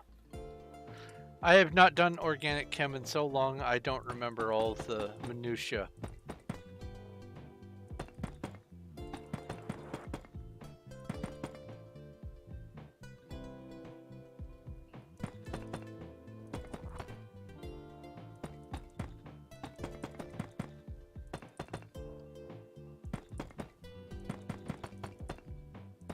Well, no, I mean, okay, yeah, I can see that, because that would be similar conditions to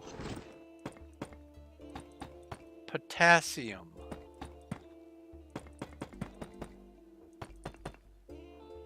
That would be the same sort of frequency for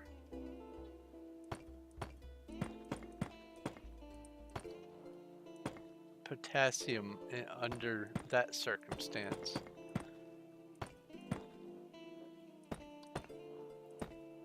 Okay. Okay.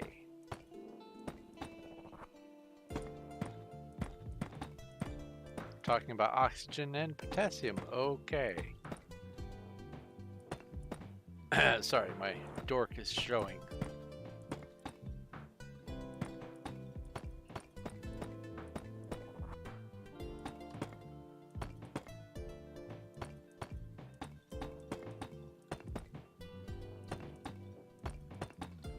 Oops, oops, oops.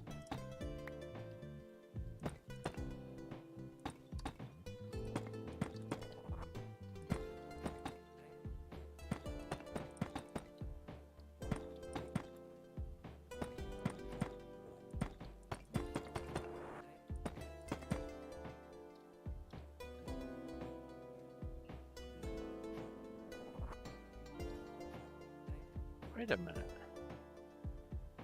I'm only like 2 hours in and I'm almost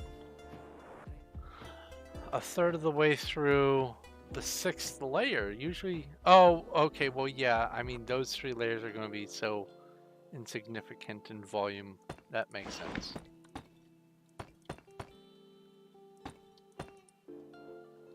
My brain was playing tricks on me, making me think way more time had gone by.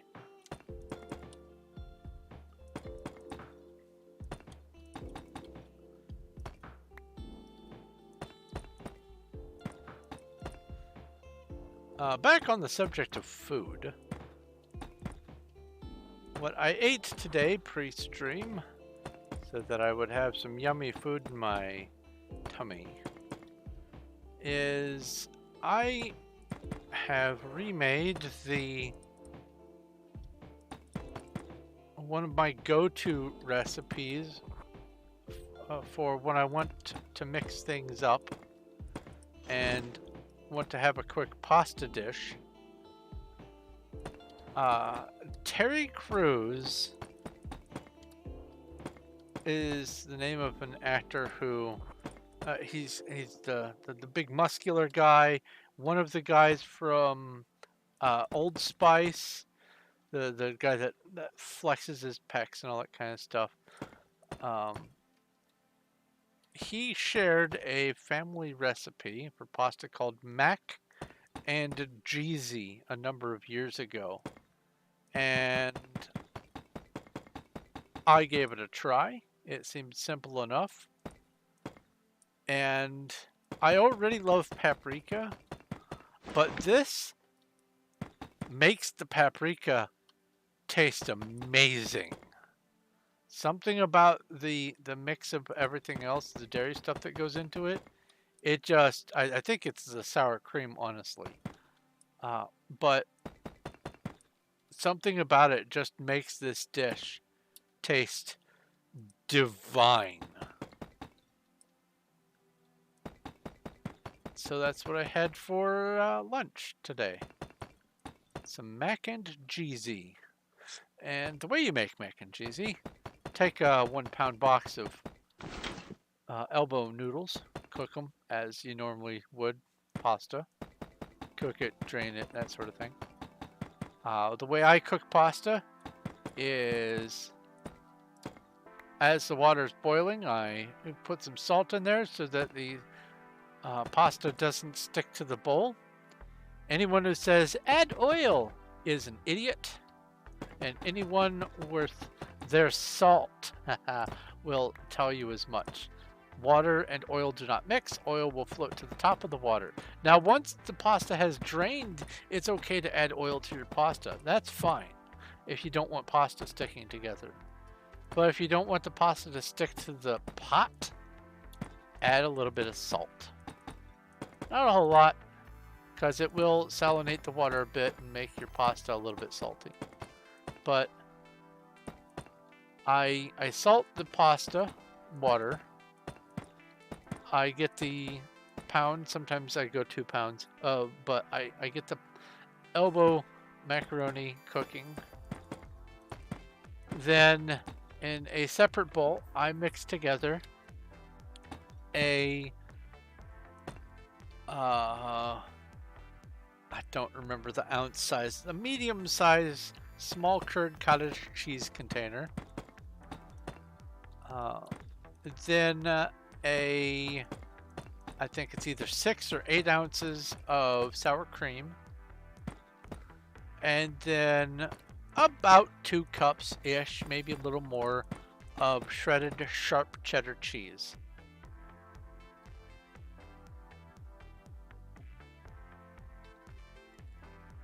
Oh yeah, you have to stir pasta, obviously. You can't just say, "Oh, I'll put salt in and it's never going to stick." That's baloney.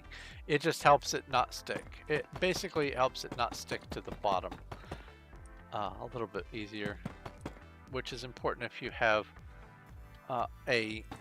one of those sorts of stoves that have a particularly hot spot on the heating element.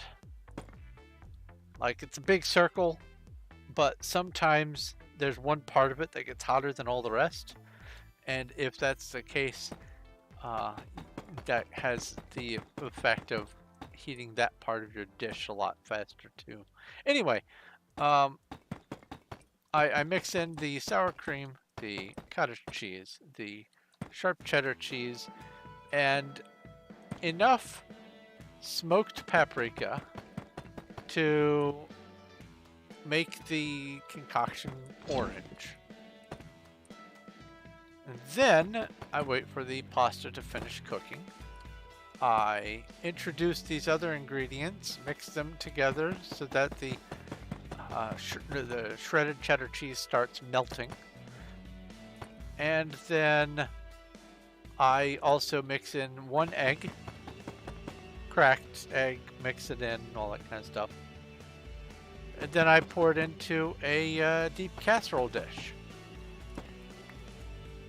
All this together, the pasta with the cheese and the sour cream and the cottage cheese and the paprika.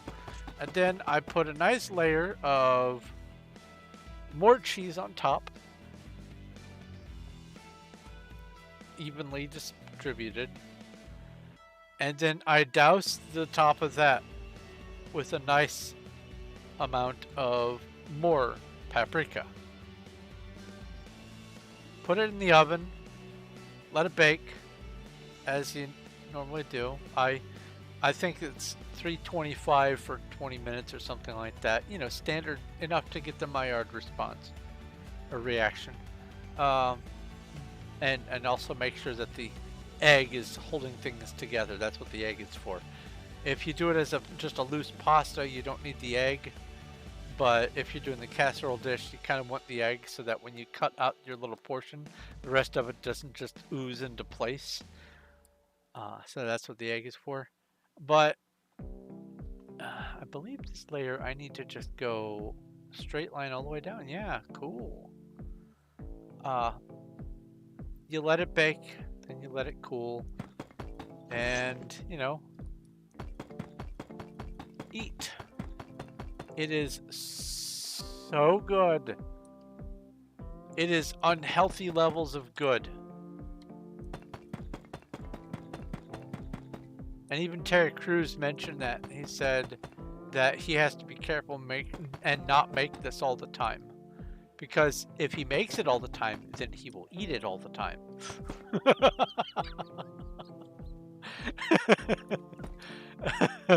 And it's hilarious thinking about someone with that sort of lifestyle not having self-control when it comes to food. I just love the idea. It's great. It's very humanizing. But oh man, it's so good. I love it. It's not for everyone. Some people aren't fans of paprika. Some people aren't fans of cheddar cheese either. But for me, chef's kiss. So good.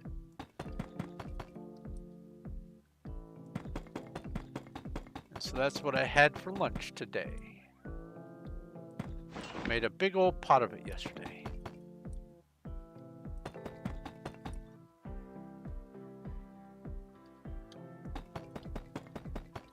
And now my stomach is saying we're talking about food again. What's this for? Are you trying to kill me with starvation? I love that. I ate dairy filled, very, very tasty and full meal of pasta 2.5 hours ago. And talking about food is making my stomach go, food? Stupid stomach brain. Yeah, yeah. When you tried it, I bet that it's because you're not a fan of either paprika or sour cream. I bet you that something about the combination of those two doesn't work for you. Not everyone has the same taste. I love the smell of skunks. And no, I'm not talking about recreational imbibement of sometimes prohibited vegetation. I'm talking about actual fart squirrels. I love the smell of skunks. I absolutely love it. To the point where if it weren't socially unacceptable, I would try to annoy one to get sprayed by it because I just give me that smell. I love it.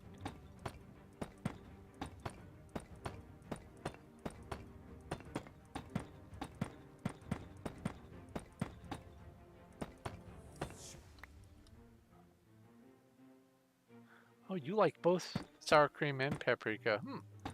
Well, as they say, there's no accounting for taste. It is okay not to like the flavor of something that someone else likes. Some people, instead of putting sugar in their licorice or coffee, they put salt.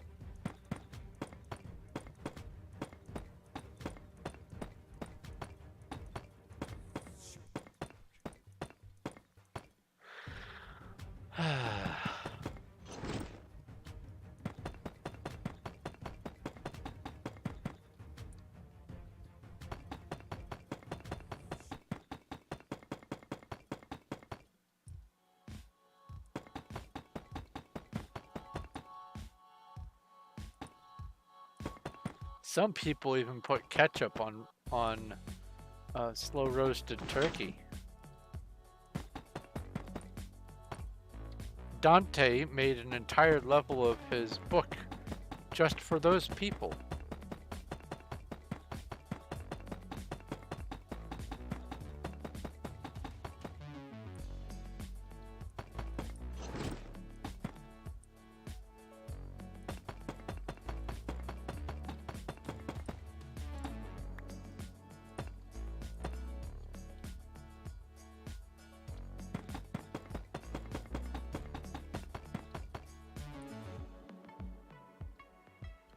Some people salt their licorice, some people sugar their licorice.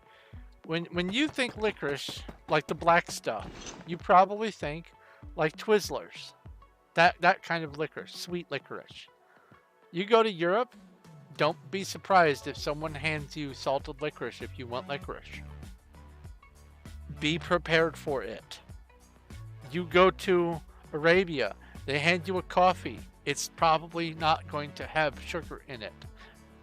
It's probably going to have a dash of salt. That, and I think India does that too. A little salt in their coffee. Not in their tea though. At least they're not complete mongrels.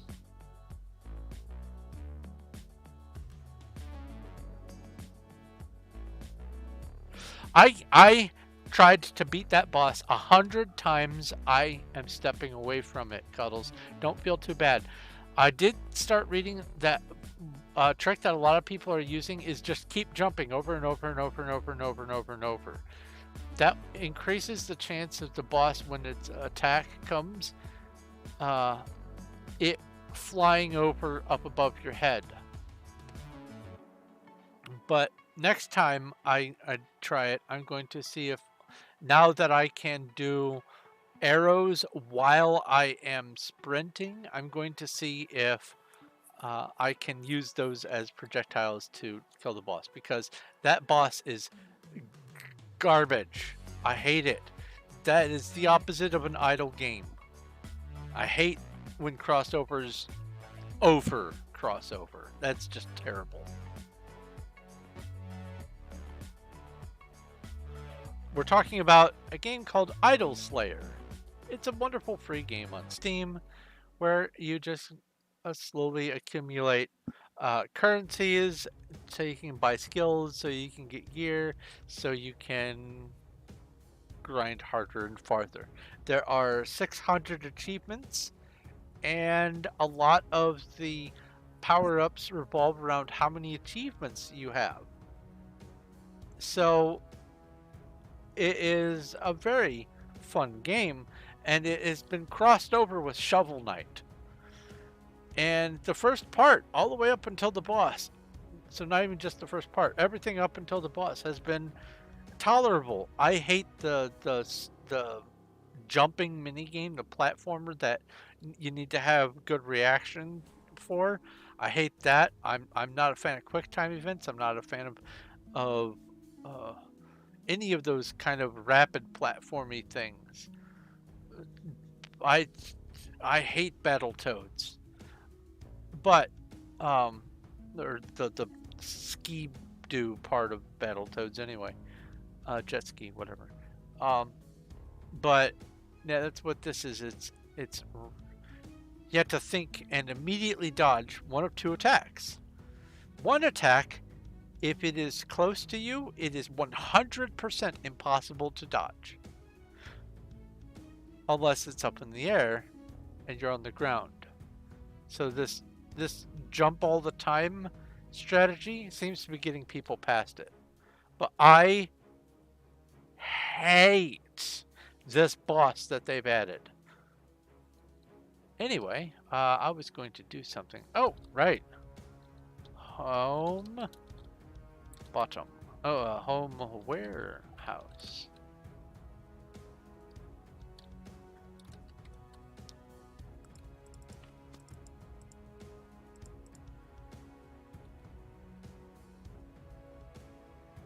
Oh, I got stuck on carpet. I need to go in here. Hey! I will put these empties, actually, fly. I will put these empties in here, so I am not hoarding lots of empties.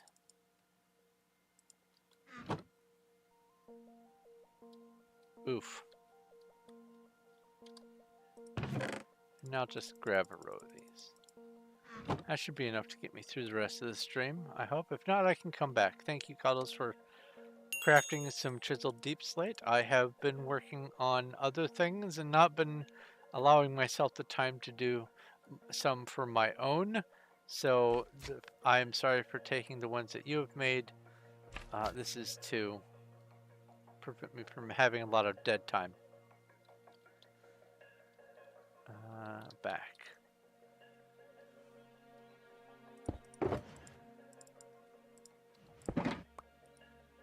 No, Cuddles, you don't need to apologize.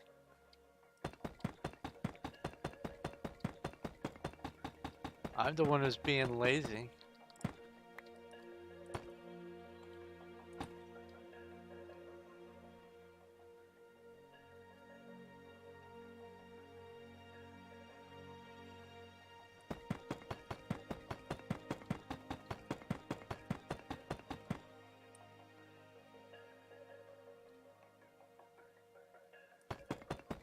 The way to attack the boss, by the way, is it has two attacks.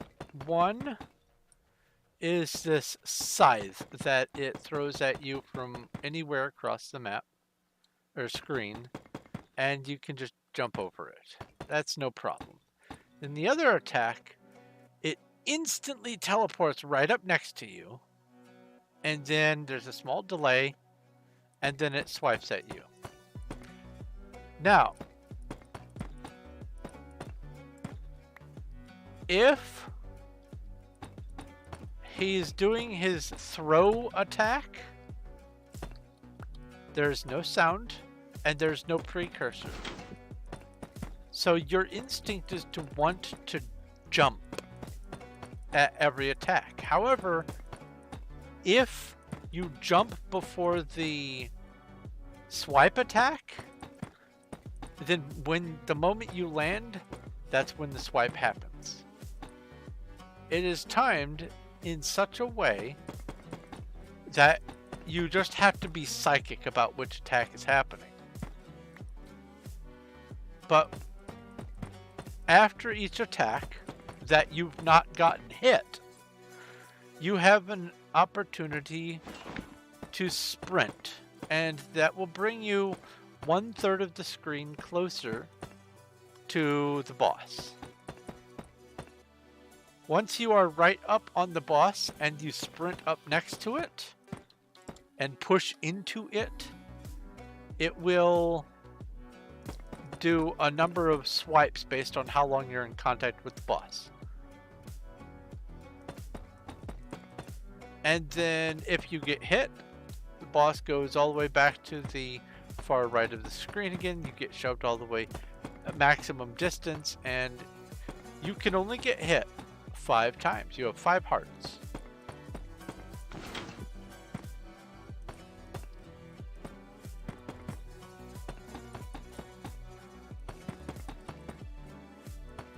If it weren't for the fact that the scythe attack has no sound, like if it had its own little sound before the attack came, like the swipe attack does, the boss fight would be easy peasy lemon squeezy. You just listen for 1 of 2 sounds. Ah, swoosh, I'm gonna jump. Or ching, I'm going to stay right here. And then jump. But that's not the case. When he's right up on you, you have to assume that the attack that he's doing is going to be the throw attack, which happens instantly and there's no precursor sound. And I hate it. Everyone in the discussions is hating this. As a matter of fact, there are people who are saying that they are seasoned veterans of QuickTime event games, and they are having a hard time with this.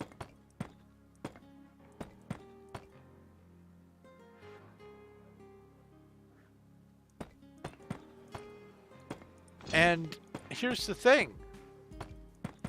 If you get hit by him, you don't just get hit and scooted back 1/3 of the screen. You get scooted all the way back, reset to start position. And you have to struggle to get close to him again.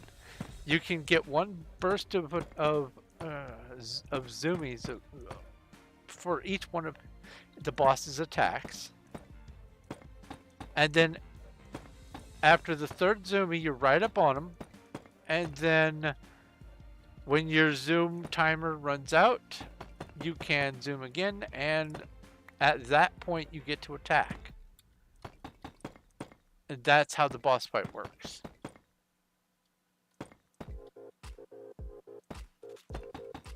And it would... This is in a game of just idling.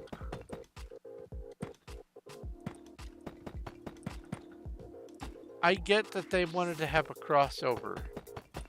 And I understand a lot of the reasoning behind and agree with the implementation of the quests and stuff that they've included for the crossover.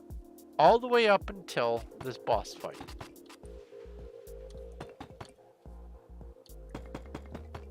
Which, like I said, now that I've gotten to the point where I can shoot arrows while I am in turbo mode, I'm going to try that. If I can't, I will then try to do the jumpy version of the fight. And if I fail at doing that, I'm just not going to finish it. It's a temporary event anyway. Yeah, I'm sure that you get some sort of fancy reward if you succeed. Oh well. If I wasn't playing during this event, I wouldn't be getting the award anyway, so it's no skin off my back. But I am going to give it a try. If I can shoot it, great. if I can jump over it or under it or whatever, great. But I'm not going to try too hard because when it comes down to it, it's an idle game, and that's all I want out of it is just an idle game.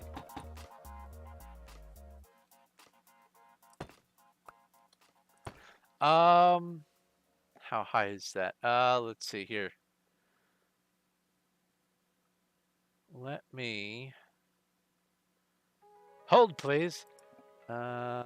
Open idle slayer. There's going to be a ka-ching noise.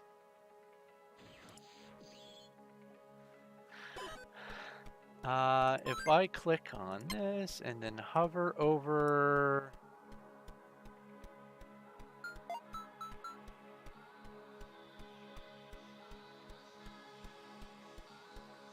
this, take a screenshot, and then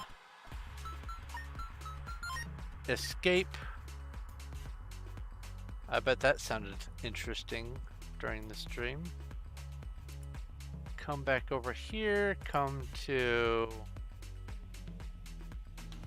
other gaming on my Discord, and paste.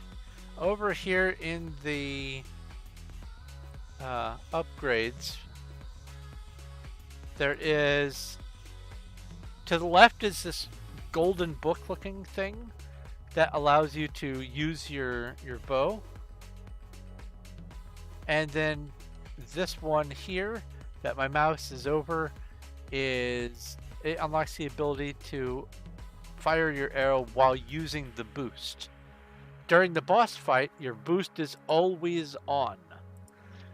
And so my thinking is, now that I've finally gotten that upgrade, I might stand a chance of being able to shoot the boss instead of just, walk up and stab it a million times. Because this is just getting out of hand. I hate the boss fight. It is awful.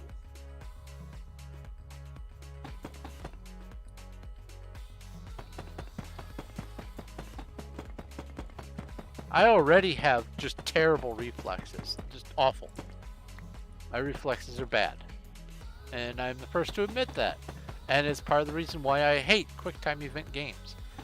Telltale Games is a fantastic storytelling franchise. Their Walking Dead, their Tales of the Borderlands. It's great. The company may not be all that great to its employees all the time, but that's almost the situation with every game developer company, except small little mom and pop ones before they get bought out. Once you get big enough, almost all the game devs tend to say, yeah, they treat us like crap. So I take what I've heard about Telltale Games with a grain of salt. Their games are great. I love watching videos of people playing them, but even watching the videos when the QuickTime events happen, it causes me such anxiety and such stress that I have to get up and step away from the video, like do a chore or something before I continue watching it. That's how much I hate QuickTime event things. It has to be a stress/anxiety response. It has to be. But I hate it. I absolutely hate it. And that's what this boss fight is a QuickTime event. And I just can't do it. The jumpy platform thing was bad enough. And implementing the you have to do it to do some of the quests thing, I already saw that coming and went, oh no, I'm gonna have to do jumpy puzzle, aren't I?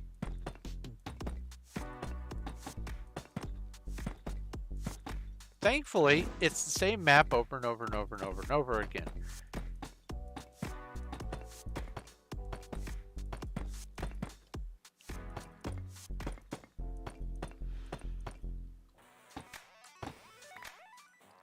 That's really the only saving grace, keeping me from just pulling my hair out.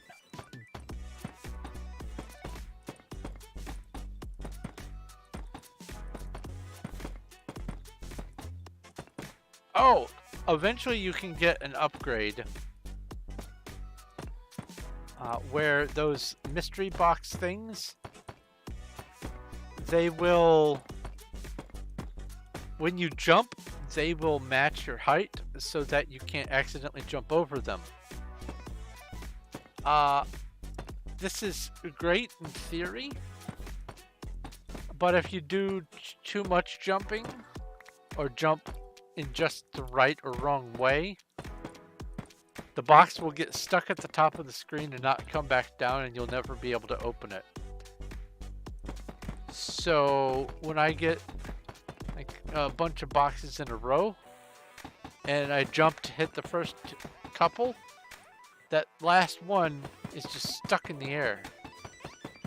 So I have got to try to remember not to purchase this upgrade from now on, because I hates it precious.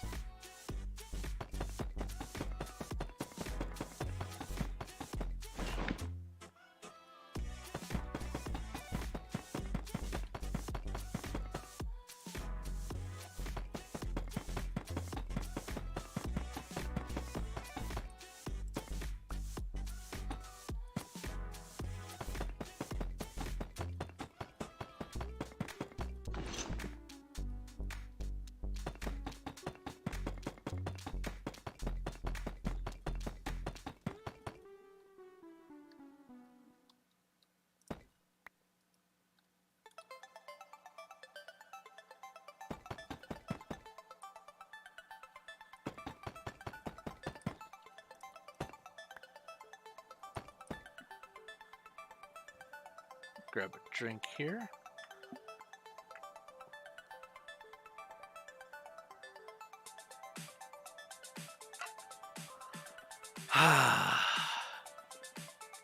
Oh, speaking of drink, went to Walmart, bought 2 novelty drink things that are going to go into my I have had this novelty drink collection. One, I got the only one I could find was 0 sugar, but I think maybe that's all they have. I think it's sucralose only. Fanta Black.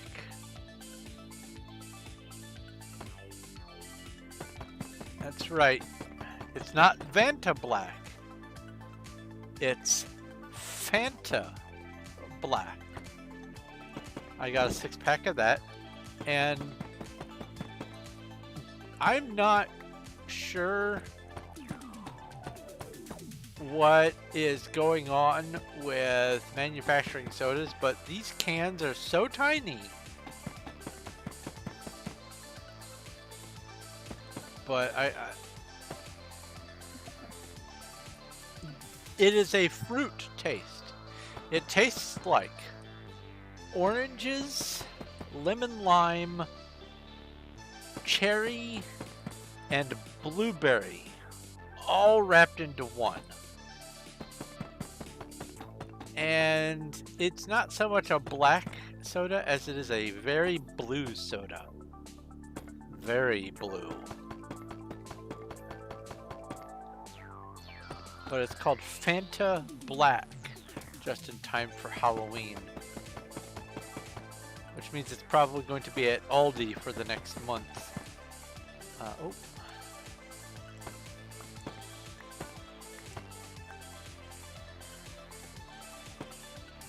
But I also, from Walmart, got something that I'm actually stunned to see in stores.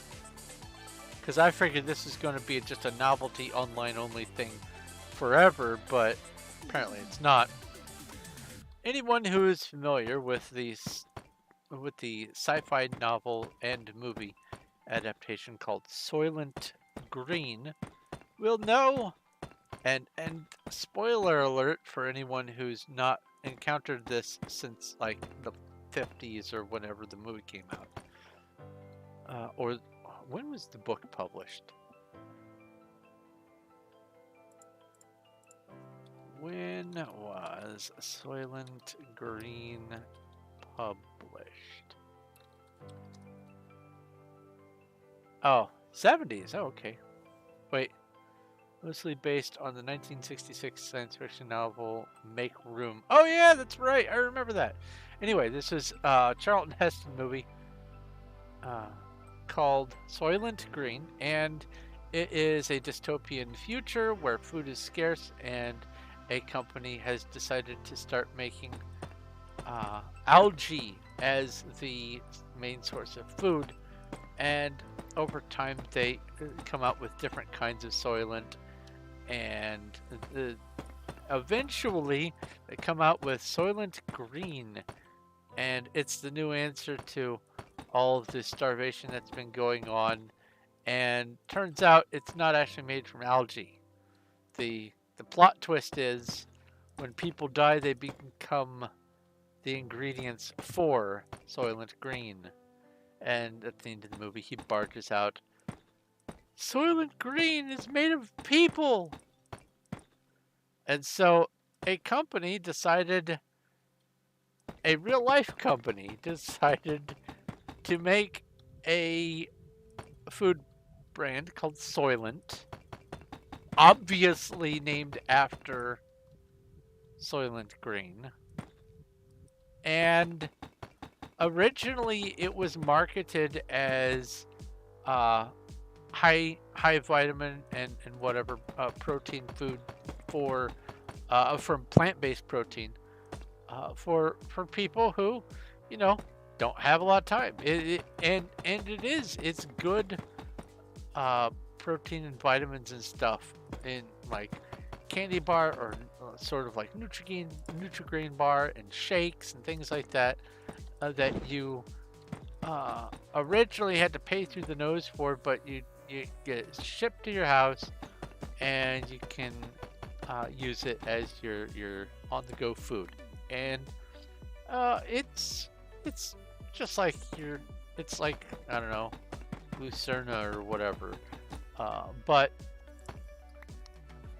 they made a mint flavored one, mint chocolate, and the label is green. And more importantly, it has gone from being this super expensive thing that you could only order online to there are bottles of it on the shelf at Walmart. So, needless to say, I got a bottle of Soylent Green alongside my 6-pack of Fanta Black. Oh, right. Inventory was full.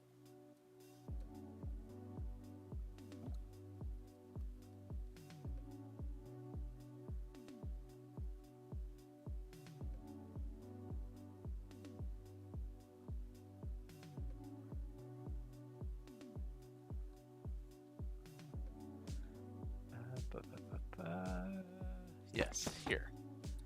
Hello? Ow. Don't do that. I said don't do that. I tried to just stop him. It was too late.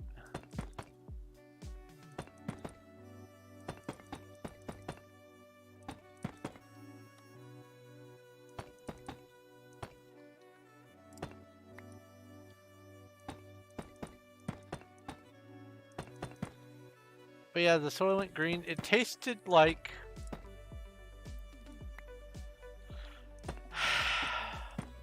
ice cream without the milk fat.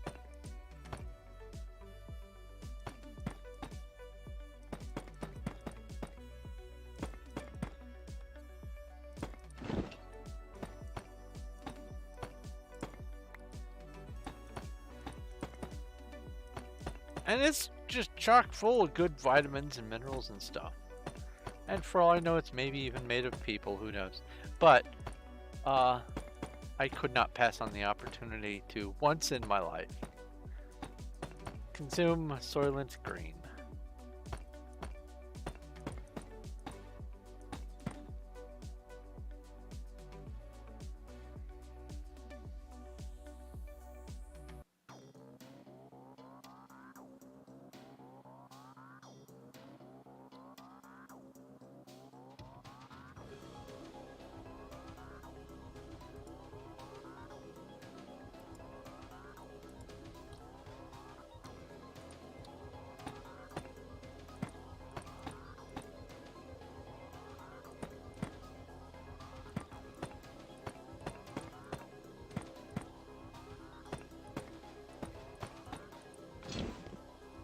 And even though it was supposed to be mint chocolate, I could definitely taste the chocolate for sure. But if there was mint, I'm a monkey's uncle.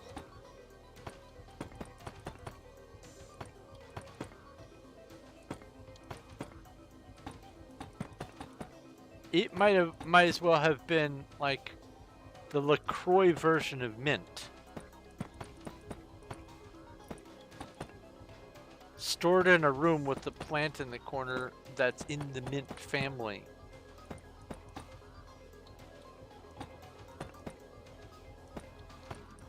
Shipped past a picture of something green once.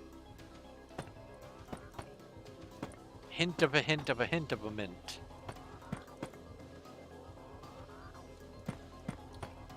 Essential oils, mint.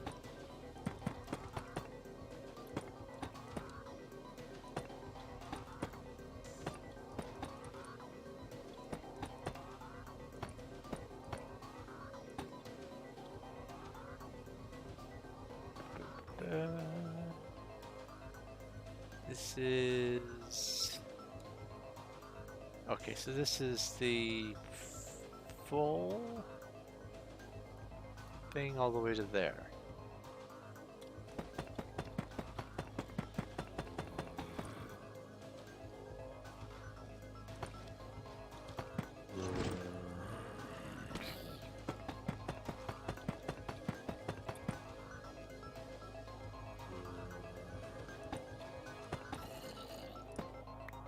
In other news, I have been testing that 1.20.2 data pack setup, and I have found a number of things that worked perfectly and a number of things that are broken. One of the plugins I was testing alongside breaks entirely at least one of the data packs. So since the data pack is more important to me than the plugin is, plugin go bye-bye. Another plugin just doesn't work. It's called Beekeepers. And it's supposed to make it so when you right click on a beehive or bee nest, wild or otherwise, you get to have in chat the information about how done any honey is toward completion and how many bees are in the nest at that time and that sort of thing, and it just absolutely doesn't work. I tried it as a standalone for 1.20.2. I tried it as part of the rest. I couldn't get it to work, so sadly enough, it's not gonna be included. I think it would be a nice thing to add to. You should be able to inspect it and find out how far along it is. You should, in my book.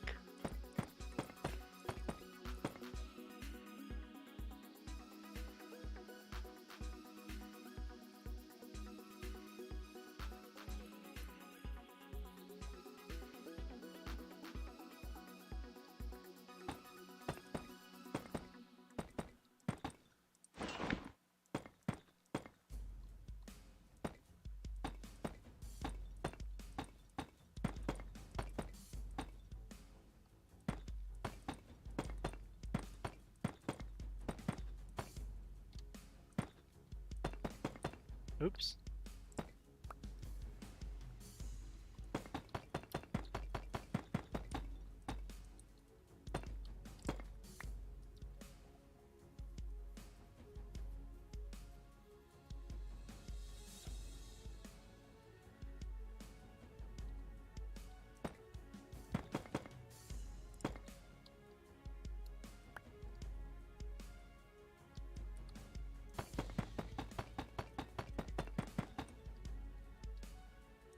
Sounds like you have some intense mints.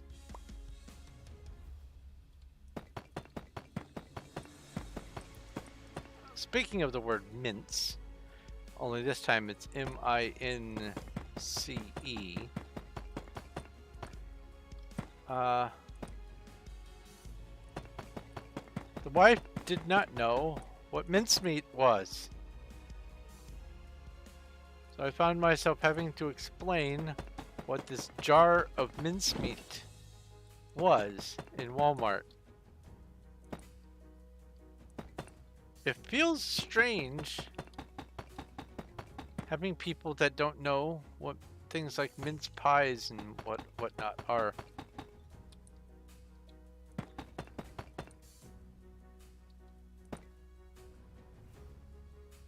But I'm sure there's lots of things that I'm unaware of that people go, what?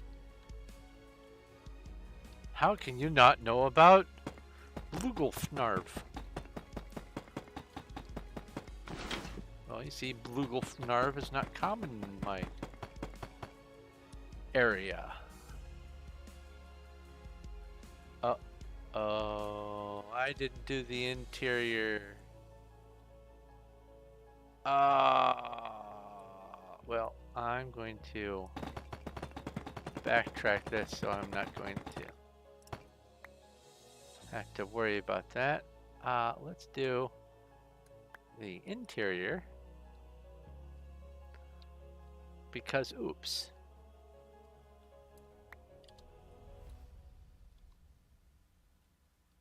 So this is I see.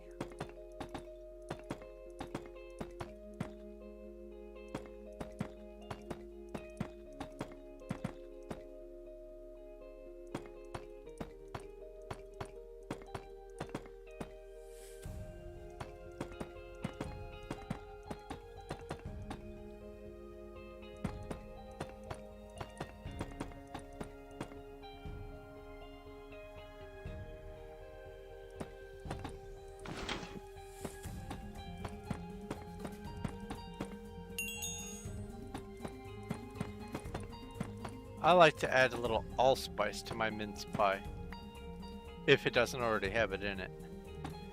It brings out just everything.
That is one thing when I stocked shelves at Kmart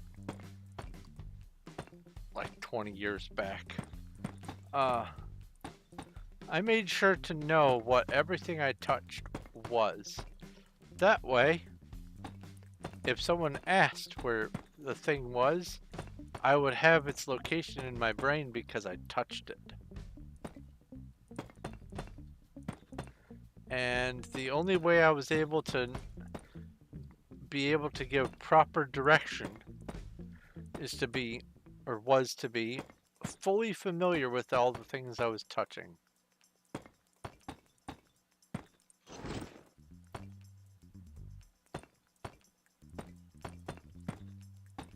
I'll tell you what,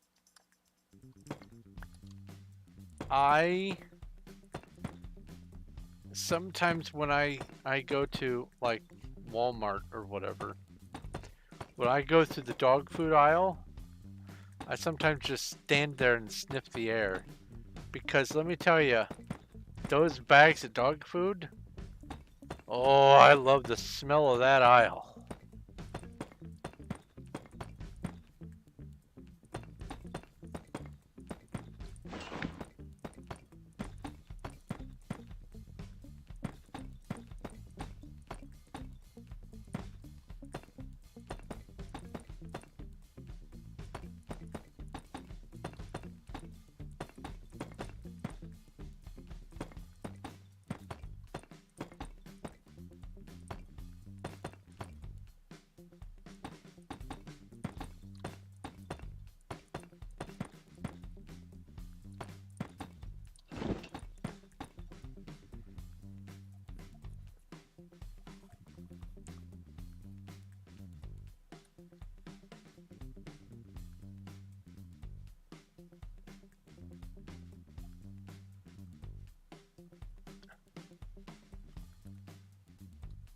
Tahini. I thought tahini was a brand. Hold on.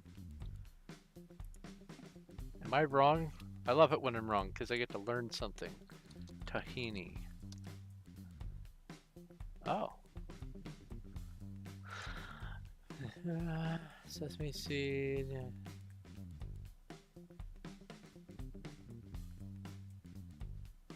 Oh. Okay, well then never mind. It's basically salted sesame seeds and oil, not to be confused with salted sesame seed oil, which is a completely different thing. It's like a peanut butter version of sesame seeds, which, holy cow, that's a lot of grinding.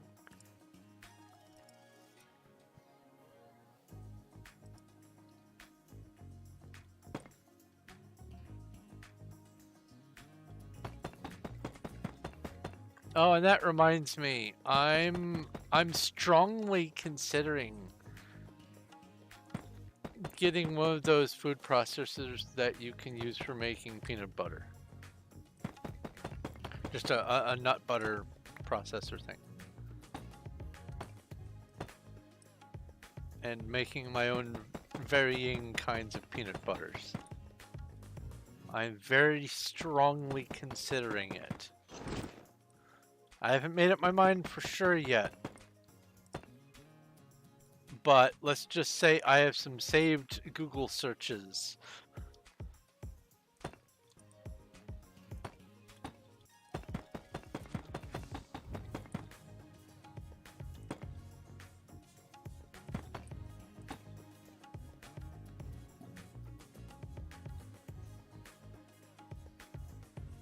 Well, it's not just a mill. It's like a food processor. You put the nut compounds in, seeds, whatever. There's a place for adding the oil, and then once it gets to a certain point, it mixes them together, and then it does the heating and cooling process to actually make a nut butter. There's more to making a nut butter, as I understand it, than just mixing the ingredients. There's a little bit of not so much cooking, but sort of like heat treating, if I understand correctly.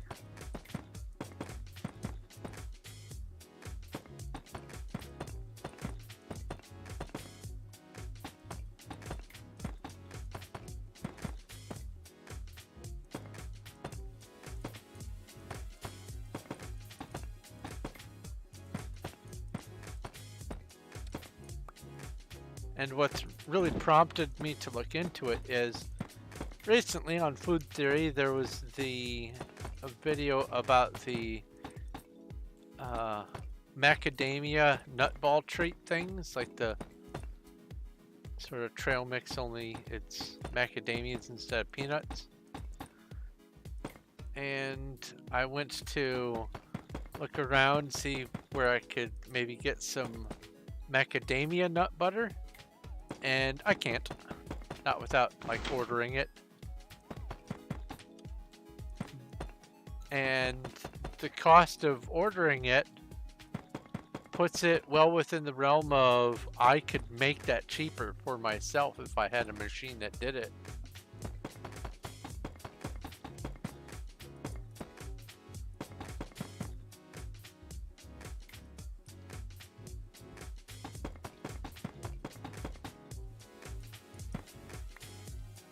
And also part of those nutball treat things have cranberries in them and a couple other things that are nice and tasty. Now I can't include the actual macadamia nuts. Can't eat them. Not because I can't eat nuts, but because they're too hard for my mouth to deal with. But the butter part, that's no problem. I'm quite fine with that.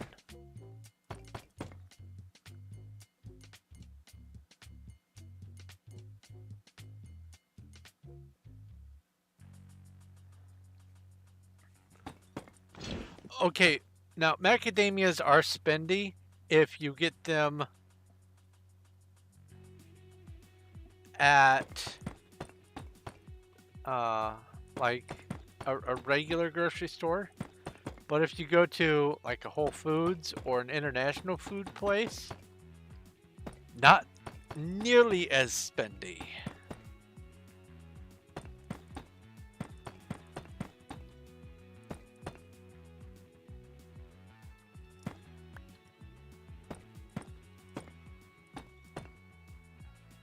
Like we're talking macadamias are all on the lines of like peanut butter at a regular, or peanuts at a regular store, and peanuts at the Whole Foods and the international food places are comparably even cheaper than that.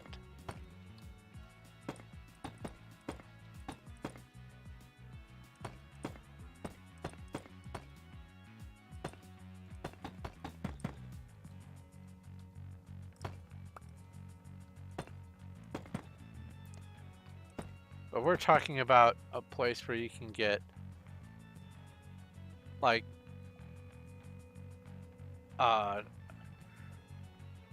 10-pound bag of long grain white rice for like $4.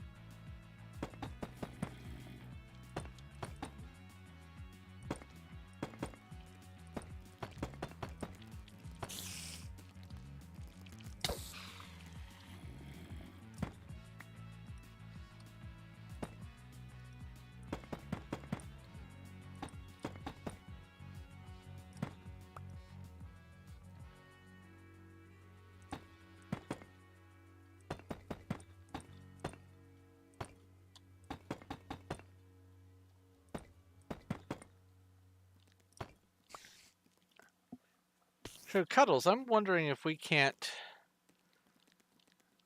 maybe figure out how to get you like Opera or something and use its built-in blocking add-ons and stuff like that.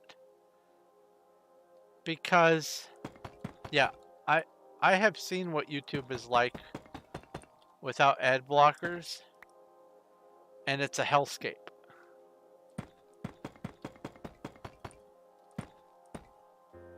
The fact that there are so many ads happening so much of the time, and people still are making a pittance off of it, is just terrible. It should be not encouraged. There is, for sure, a better way. And so, having ad blockers is the only way to do it for now. And also, I've seen people complain and say, okay, well, yeah, I'll pay for the YouTube Premium or whatever it's called. Okay, I paid for the YouTube Premium, so why am I still getting ads? Well, that's because these are special ads.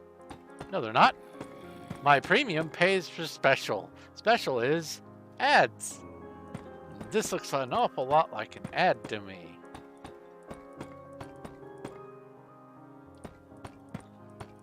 So until ads can be less invasive, we need to be allowed to use ad blockers. Especially because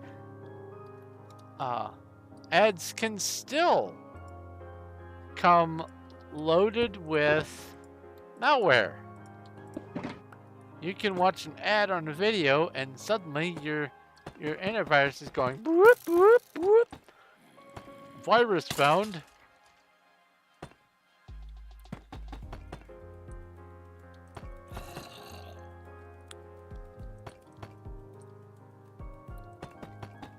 It's not as bad as it used to be. My God. I made so much money fixing people's computers because they had an ad play on YouTube.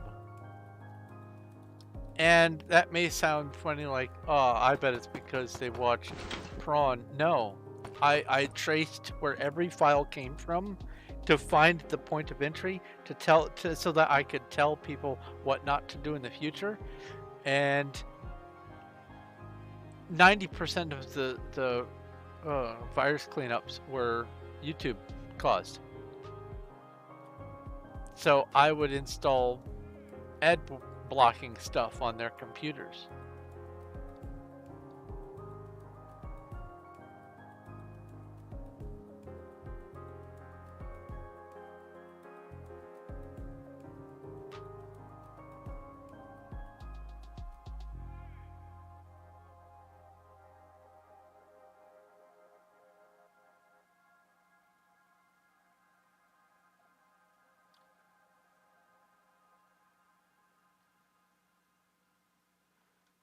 So yeah, we have to figure something out, Cuddles. Also, you need to like give me an idea of your availability schedule.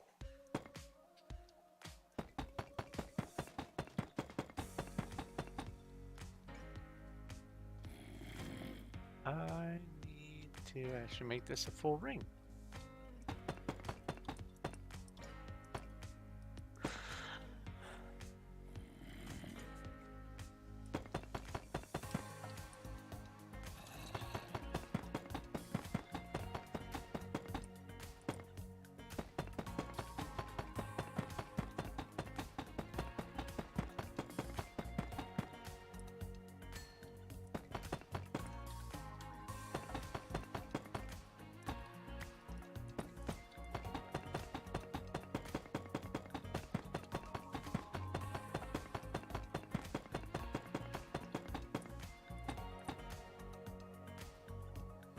Let's see here.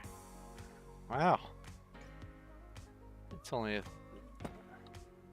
like not even 20 minutes till 11.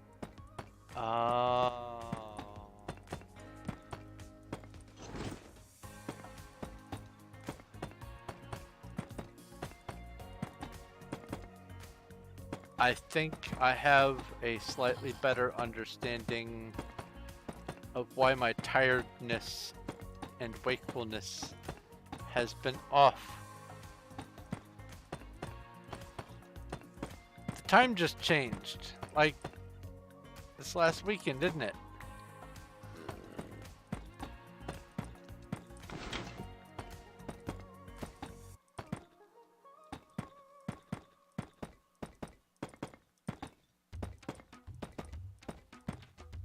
We had daylight savings thing happen, I guess this Sunday.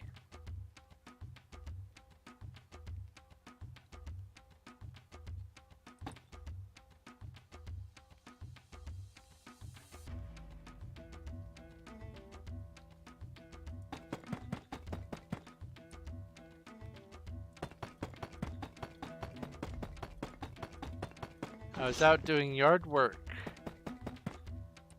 at 4:30, and I thought, this is fine.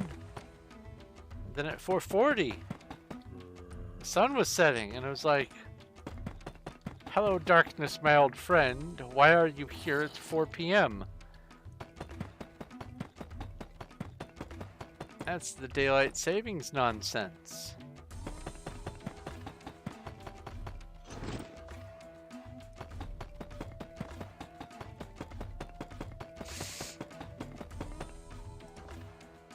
Uh-oh. That's not good. I almost, I think that might be the second time ever I've accidentally dropped my very fancy pick.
So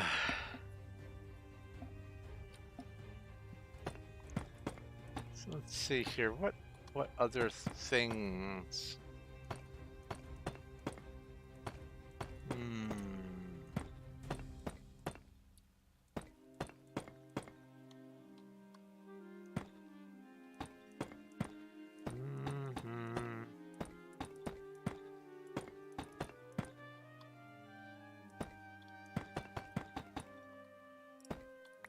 Oh.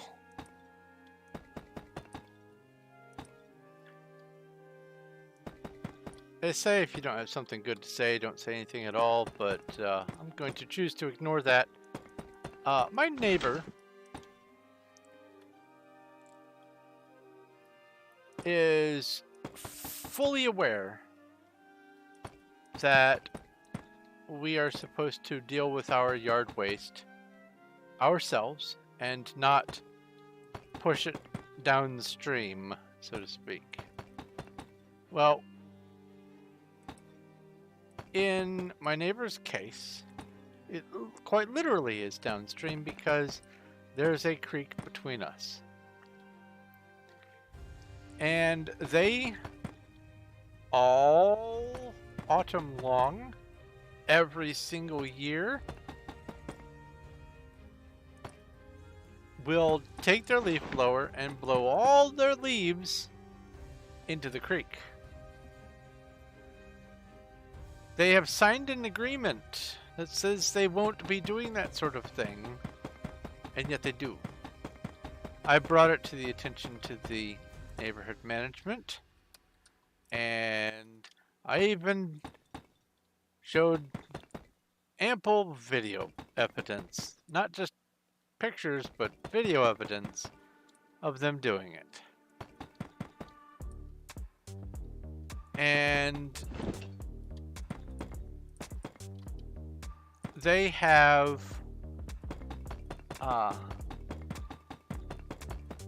decided to start getting upsetty with me because I shouldn't be telling on them for doing that.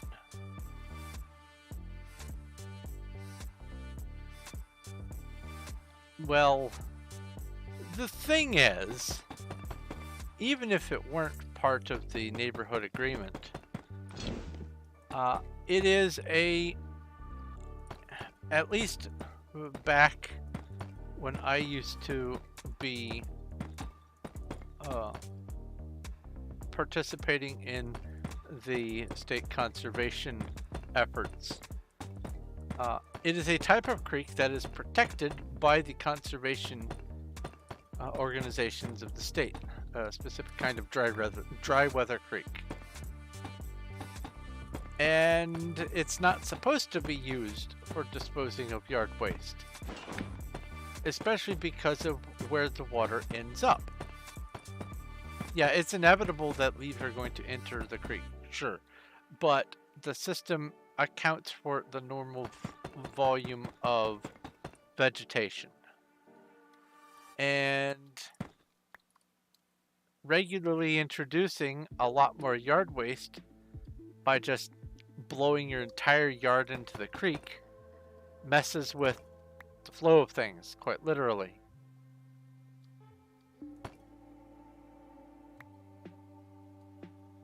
And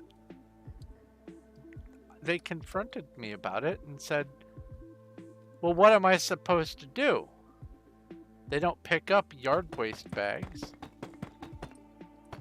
And that's true. Our neighborhood raised the rent and stopped picking up yard waste and stopped picking up recycling and stopped a number of other things. It's great.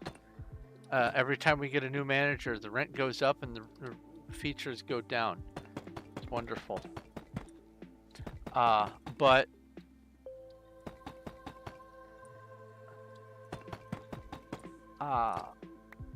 I could have said, well, you could do what everyone else does. But I pointed out to them that we had had this conversation in the past under nicer circumstances, and that I use an electric mulching lawnmower when it comes to the leaves. I don't have to bag up anything at all. It just turns to effectively dust. Especially if I can get the leaves mowed while it's still dry.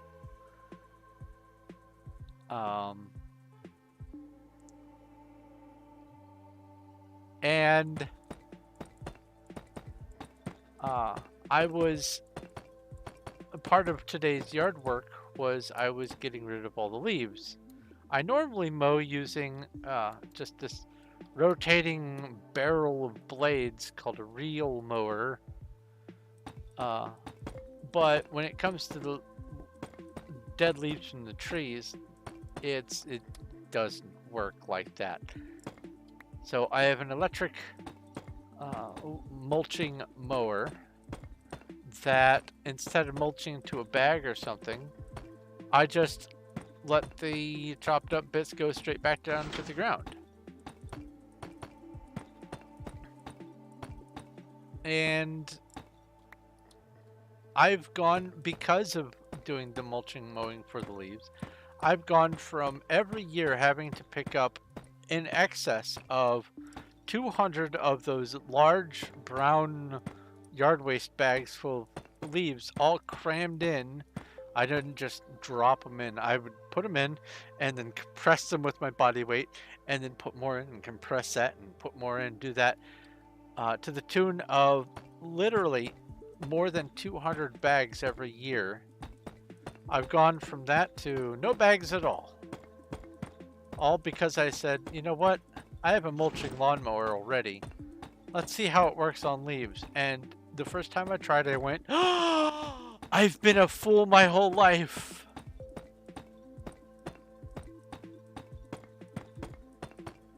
Because the bags cost money, they're heavy to lug around.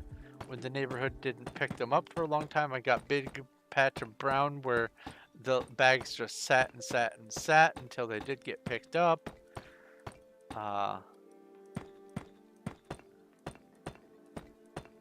All that extra nonsense has been traded out to just mow the lawn. Just mowing. Doesn't matter that the grass isn't any taller than it was last time I mowed. The leaves are there. But now they're not.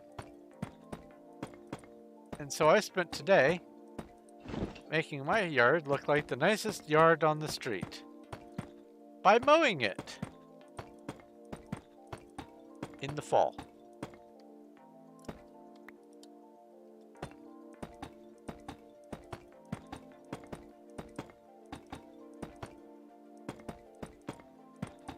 And then naturally, of course, a wind gust kicked up and blew another neighbor's tree contents into my yard, but you know, that's just going to happen.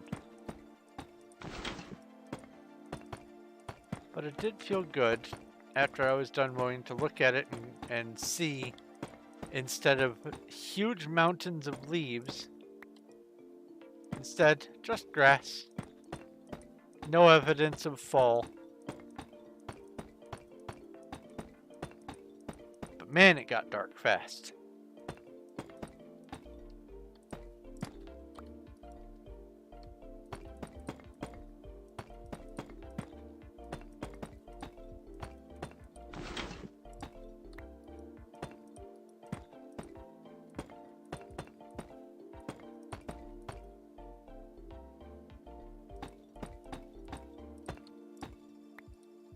I have 2 full-grown, at least 40-year-old elms in my yard. Or no, ash. I'm sorry, ash. And a 25-year-old silver maple. And they dump their leaves basically all at once. But I'm also surrounded by a neighborhood of 40-year-old trees. or more in some cases, including a black oak that's across the street from me that is every bit of 80 years old and dumps an appropriate amount of leaves to match its age. But there are just trees everywhere around my house. Massive full foliage trees. And on top of that, or beside that, however you want to look at it, my house basically neighbors the woods. So I've got woods, and then thick foliage everywhere else all around. So when fall arrives, my yard doesn't stand a chance. I'm at a bend, downhill, touching the creek. So all of the nearby neighborhoods' foliage ends up in my yard. If it was just my trees, I'd have to mow once and never touch it again the rest of the year. But it's not. I have to mow all autumn and winter long because of the different drop rates of all the trees around me. The oak will drop all the way until February.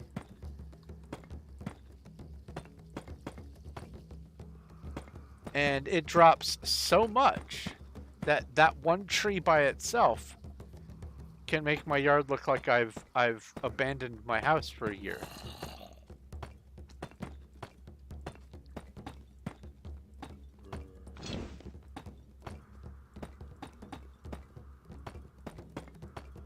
But yeah, the mulching mower, it might as well delete the leaves entirely. It is so nice.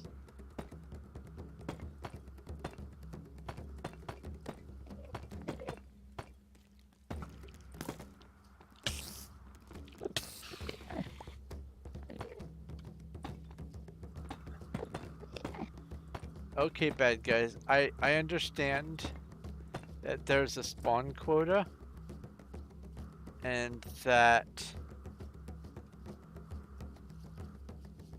because I am one of the only people on, that if you can spawn, you will spawn here. I understand.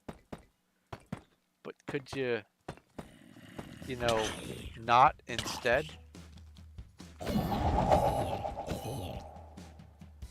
That's right. I'll one hit you. I am one punch, Steve.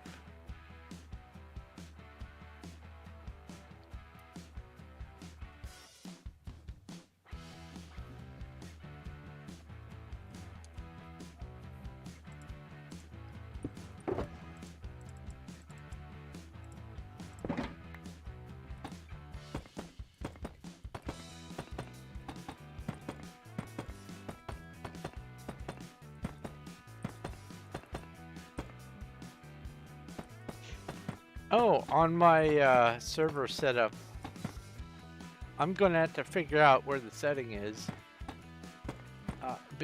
That makes it so that if I log out in creative mode, then when I log back in, I need to stay in creative mode or GMSP or whatever, because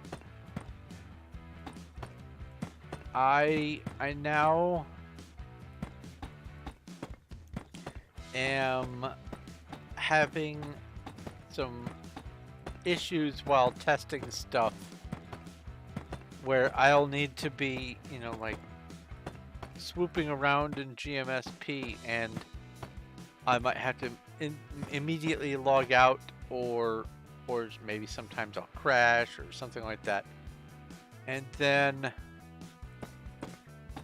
I log back in and I'm suffocating or something because now I'm in survival with my head in a block. Yes, it is a deciduous forest. It is decidedly deciduous.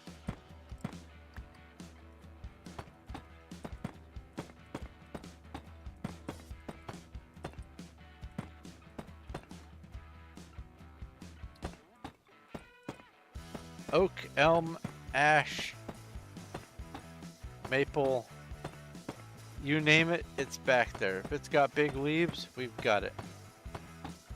Blackwood,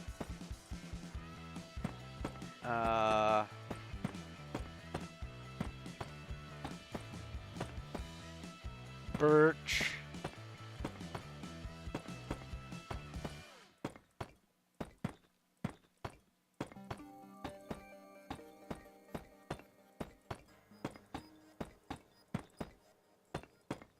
and there's like no fewer than 5 kinds of oak back there too. And oak get massive. Oh, I also, right here, one of the trees that contributes a lot of my nonsense, I've got a mulberry tree in one part of the creek. And that drops just the worst leaves you could imagine. Not as bad as ginkgo leaves, I suppose, but they're bad. But then on the other side of my house, I've got an enormous, and I'm talking humongous slippery elm.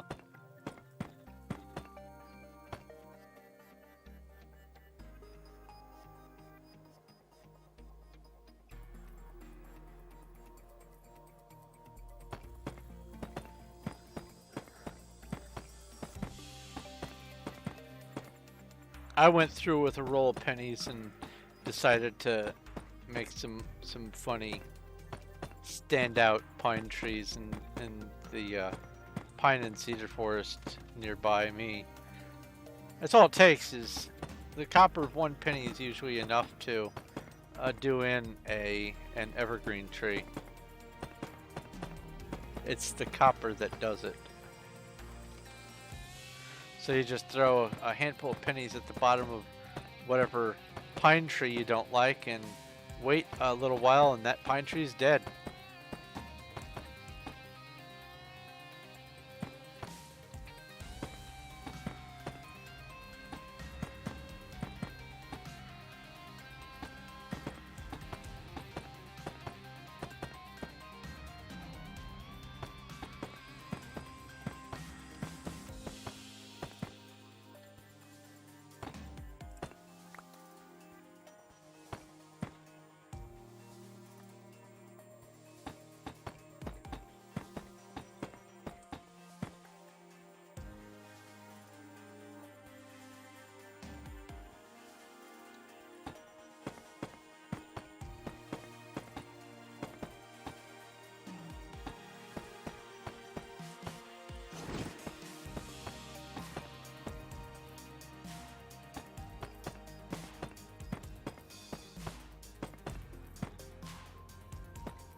Well, yeah, this slippery elm is so big that parts of its canopy are in like 7 people's yards. And my yard is a little more than 3/4 of an acre. And the whole back end is covered in slippery elm.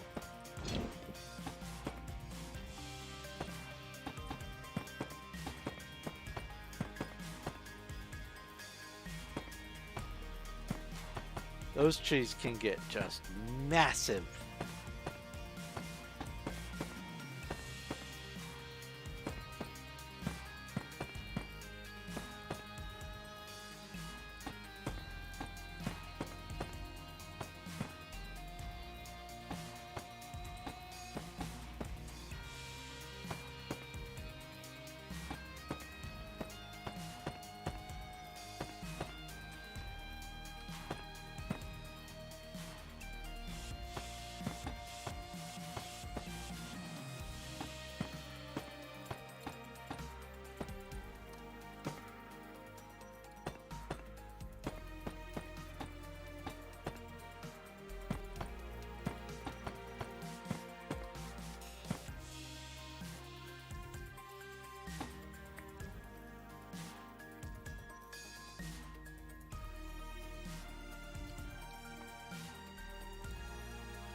Yeah, the giant smiley.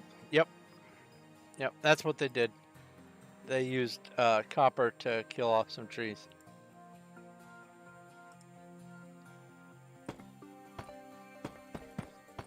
They didn't get in as much trouble for doing that as the person who put a swastika. But I believe they did get in trouble for doing it because it wasn't on their property. If that's the one. There was a smiley face where the person did it and it wasn't on their property. It's a neat trick, but ugh.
So one thing that is bothersome to me on my data pack world setup is, since I can open it to LAN, I've been having the other computer also join on so that I can test it with 2 players. And while it doesn't even come close to dropping as far down as it did with the Bracken pack, anything beyond 1 player, for every player, it seems to drop about 5 ticks per second.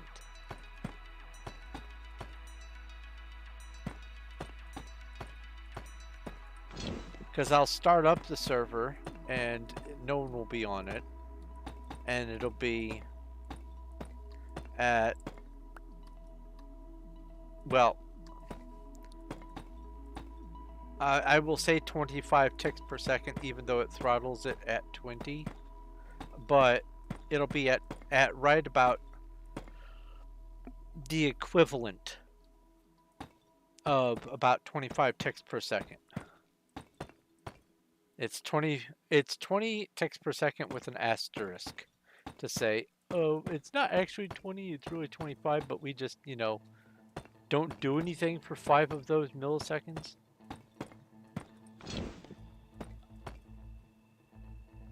And then as soon as I join, it drops to actual 20 ticks per second. And then as soon as the other computer joins, it's down to about 10 ticks per second.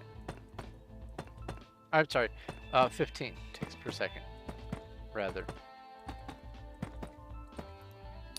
And then if we are both flying and loading and generating new chunks at the same time, especially over an ocean or a jungle, oh man, server goes, did the time change? Can't keep up.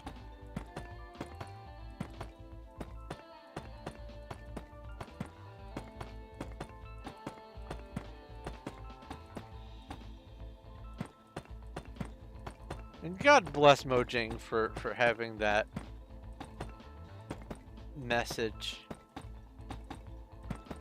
That whole, did the time change? Can't keep up. No, the time didn't change. But the fact that you give us the trust and say that that's probably what's going on and not we're making a lag monster the trust that you put in us is very charming. No, the timing did not change. What has changed is how many sheep are in this one block.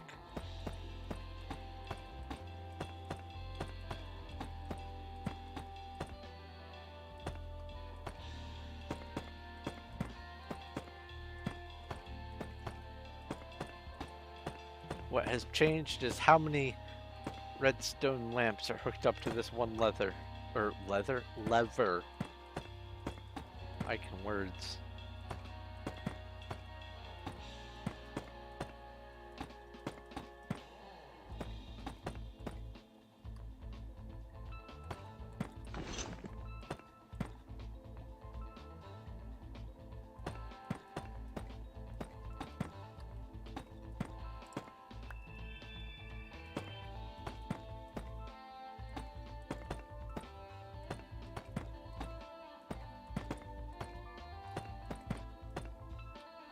Oh, also while I was there at Walmart, I found something that looks like it would be pretty appetizing. Churro flavored Kit Kats. We've got Kit Kat jumping on the bandwagon that it's been riding over in Japan, and it's making different new flavors of Kit Kats. Which, by the way, if you want to see some wild candy flavors, look up Kit Kats in Japan. Some of those flavors will blow your socks off.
That's another layer done. I think I'm going to go for just one last layer for today. It's going to be a full layer anyway. Because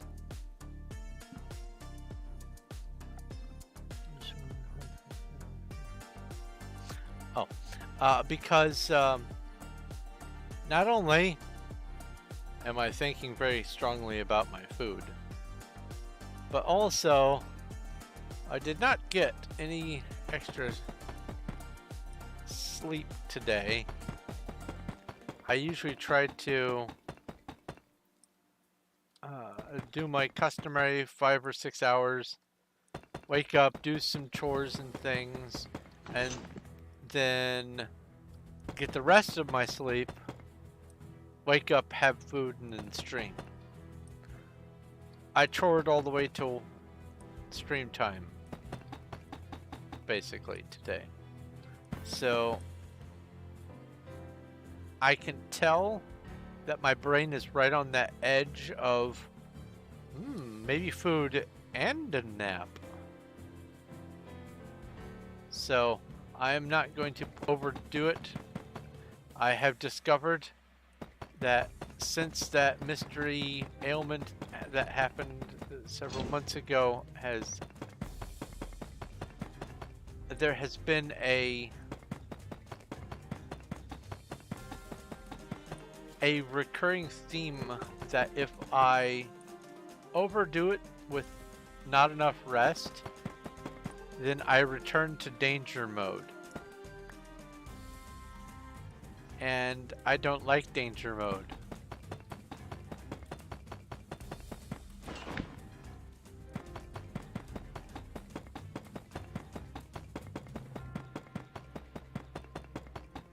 You made an oops in the building? It happens.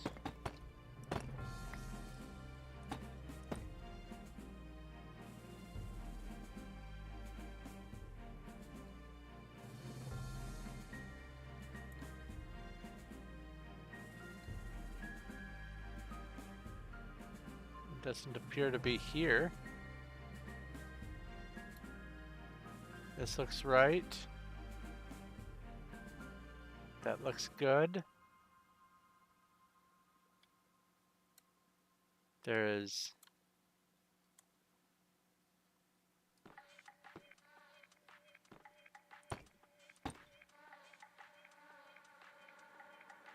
a little bit missing there, but well, I don't see where it is off the top of my fuzzy little head.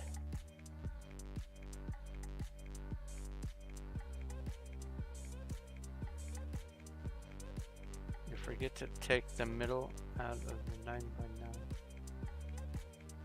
What?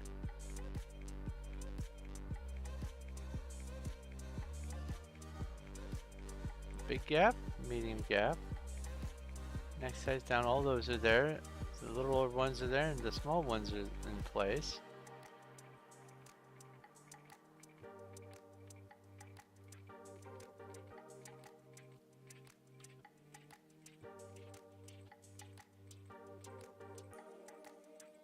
I am not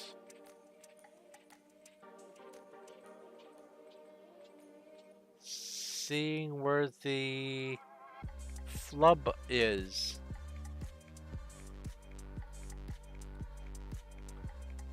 So either I am blind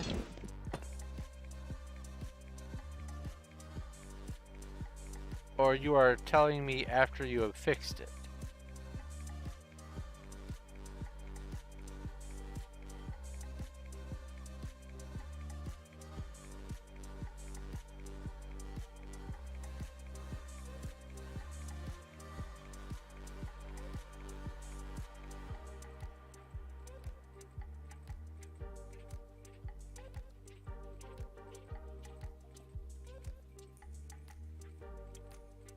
Here, she says.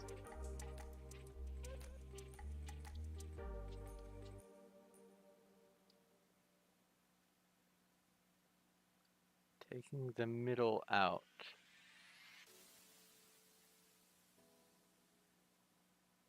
I'm not seeing it. I believe you. I'm just not. Everything seems to line up with these sides.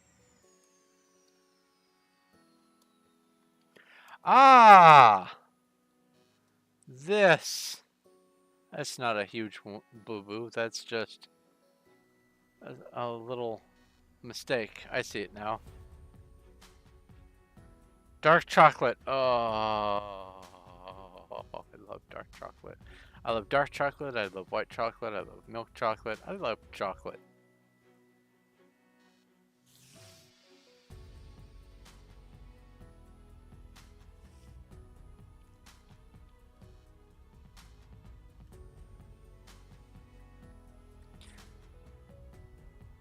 And the best part about loving chocolate is I'm also allergic to it. So not only do I get to have the enjoyable, delicious taste of chocolate, but I get a wonderful, delicious sneeze to accompany it. And I don't do little chew sneezes either. I do dad sneezes. I do sneezes that would make Alf proud.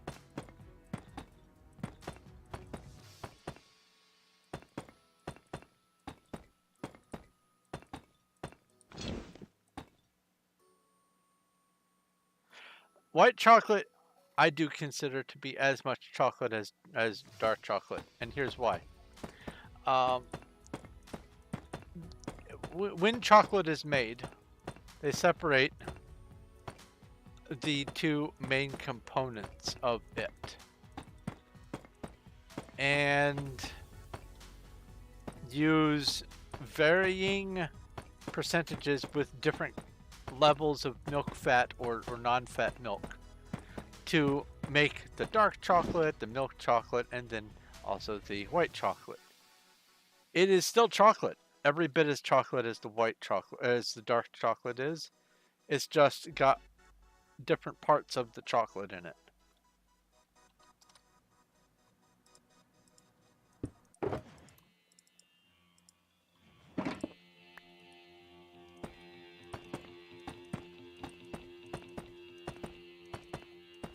As a matter of fact,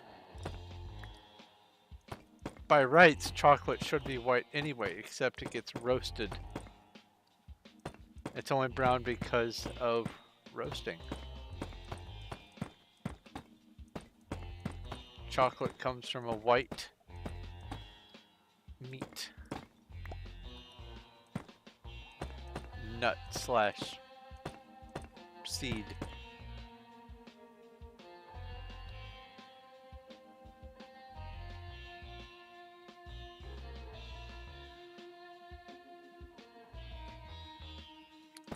My favorite white chocolate is my white chocolate, specifically the kind of white chocolate that Reese's uses for the white chocolate peanut butter cups. Not only do I get peanut butter cup, but also it's a very good quality, very sweet and rewarding white chocolate. I mean, it's not like some sort of gourmet experience, but boy, is it yummy.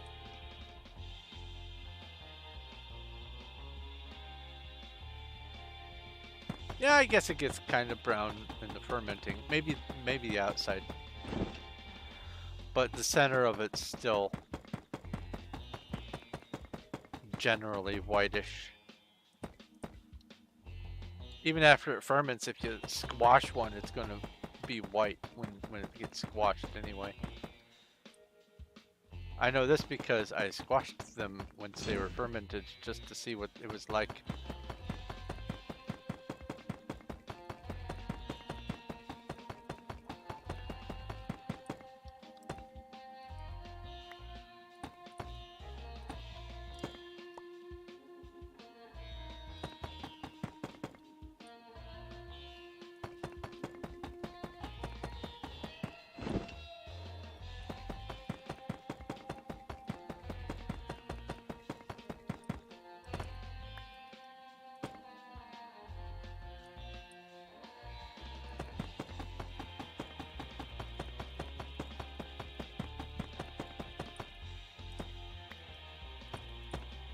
Oops.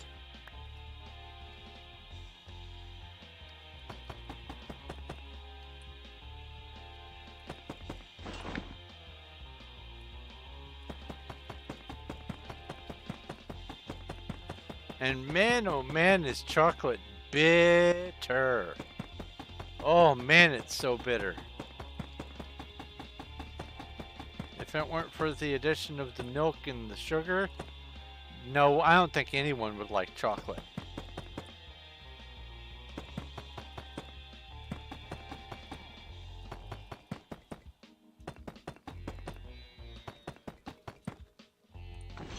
Except maybe hipsters who are lying to themselves.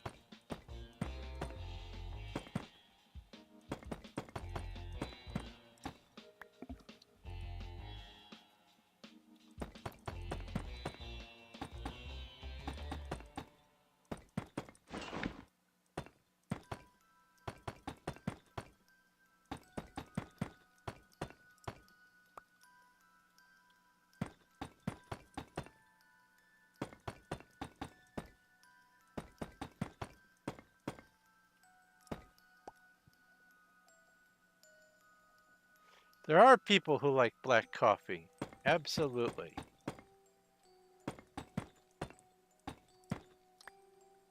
My dad likes black coffee. And while I won't use the word psychopath to describe someone who likes black coffee, I will ask why they like black coffee.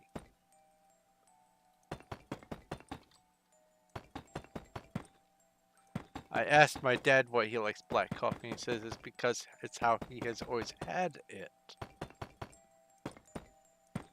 I said, have you never even a little bit tried it with either sugar or creamer?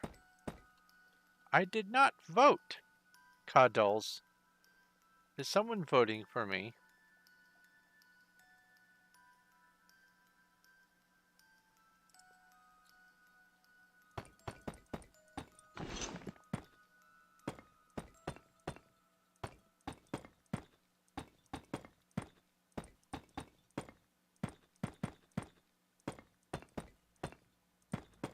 Anyway, I asked him if he had tried it with sugar and or creamer, and he says it's not bad, it's just not what he's used to. Not what he's used to.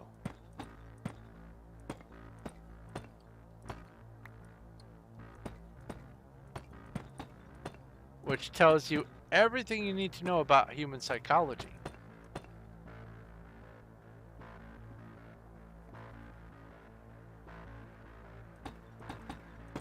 People will stick to terrible things just because it's tradition.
I've had people use the argument of, well, I didn't like it at first, but I got used to it. Well, let me tell you, I did like chocolate at first. I didn't have to get used to it. I liked it immediately. I didn't have to be convinced that it was going to be acceptable to eat chocolate. I went, ooh, chocolate, yum. Because it's rewarding. Now, caffeine is rewarding. It's one of the most addictive things on the planet. However, that bitterness doesn't have to be associated with the reward. And actually, just a little bit of creamer or milk or something to cut the bitterness makes coffee taste so much better. But if you don't add anything to coffee, if you just go straight bitter black, that's just the worst, man. That's awful.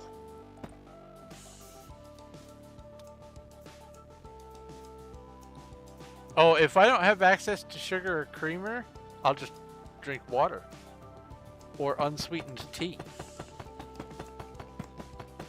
There's no reason to go that bitter.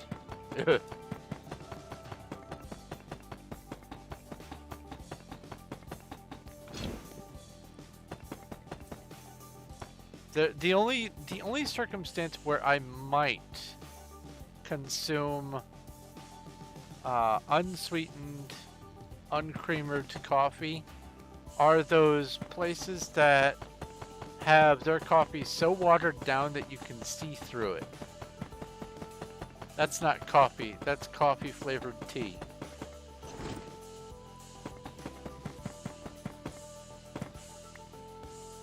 Might as well be decaffeinated at that point.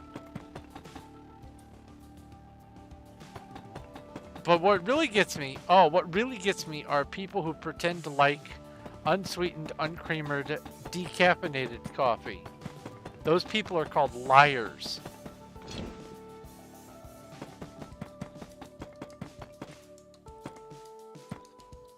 The only reason why people would like unsweetened, creamered tea, coffee, is because of the caffeine reward. If you're not getting that reward, you can't ever convince me that you like it. That's a show, and that's for someone else.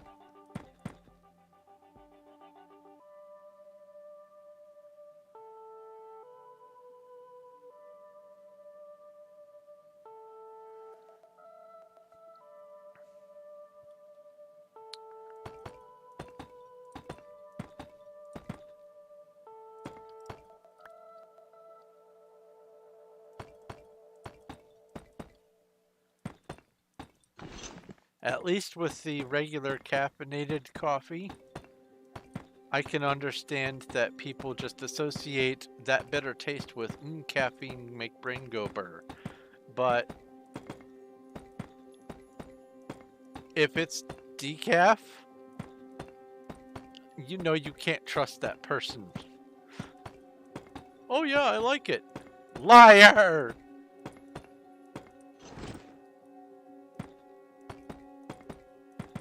Next you're gonna tell me you like Busch beer or Pabst Blue Ribbon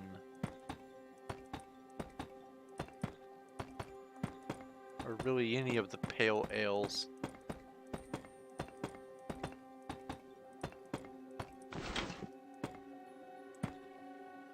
You don't like it, you've been brainwashed.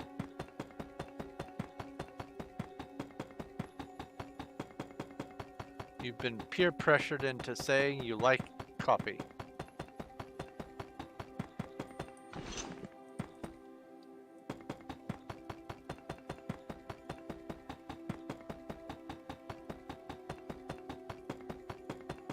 To get most things reasonably palatable for humans, you have to either sweeten it, salt it, or spice it. And that's true for everything, pretty much. To the point where we have specifically changed nature to grow foods that in no way resemble their original food because we're growing it for attributes that make it more palatable. Bananas. Wild bananas. Have you seen wild bananas? They're like the size of your thumb. And they're crunchy too, because they are full of nasty seeds. And I'm not just saying they're nasty because it's hard crunchy seeds. No, the seeds themselves are nasty. They're bitter. They're gross. They make the taste of the fruit that much worse. And also, the fruit by itself isn't that sweet to begin with. It's already a slightly bitter fruit. And we said, I like this, but these big ones over on this tree, they taste better. So let's breed this tree instead. And then they just kept doing that. Anyone who says that GMO is bad needs to eat regular bananas and look me straight in the face and say GMO is bad.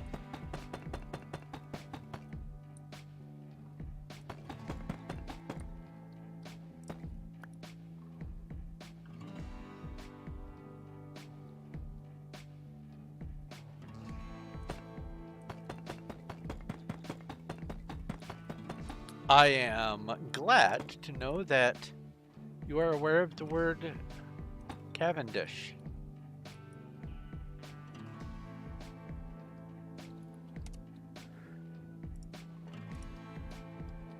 Interestingly, when I used to smoke pipe, I used vanilla Cavendish cut pipe tobacco. Don't smoke, kids. It's not good for you. No matter how cool it looks, no matter how yummy it smells or tastes, not good for you. But when I did, Cavendish, that's where I learned that word.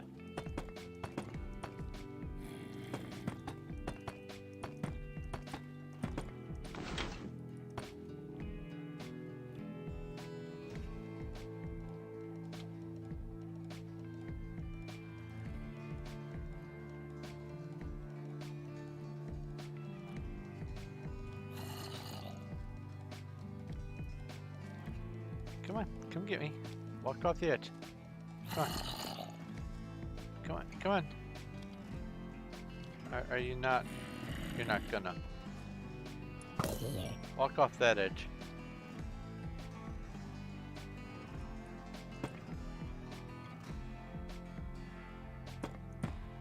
Well, thank you for hanging out, Cuddles. I'm only going to be finishing this layer anyway. Shouldn't take too terribly long.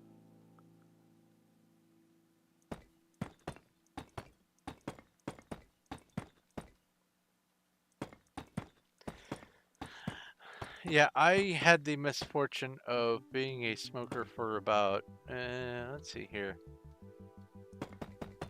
17 years, something like that.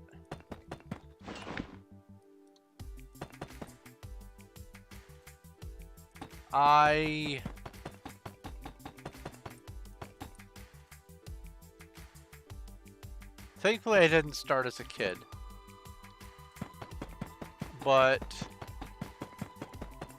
I did pick it up not long after high school, somewhere in college. And then one day I decided I'm just done with it. And I was trying to figure out a plan for stopping, and then one day I just got sick with like the flu and pneumonia at the same time. And during that time, I decided, you know what, I'm just going to cold turkey it. I'm already going to feel bad, so any withdrawal symptoms, they're going to be buried in with the rest of this being sick anyway. So I stopped, just 100% cold turkey. Haven't regretted it. Haven't looked back and gone, oh, I wish I had one right now. Nope.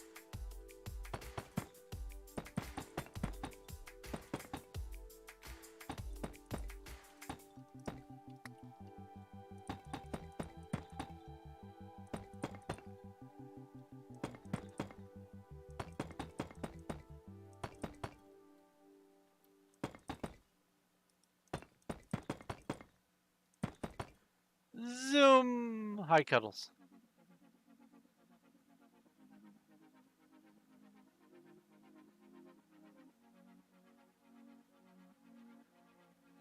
And there she goes.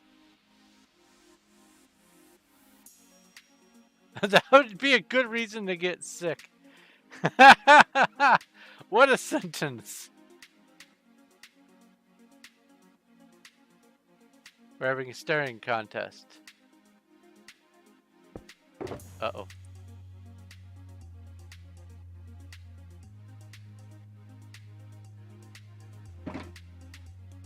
Are these for me?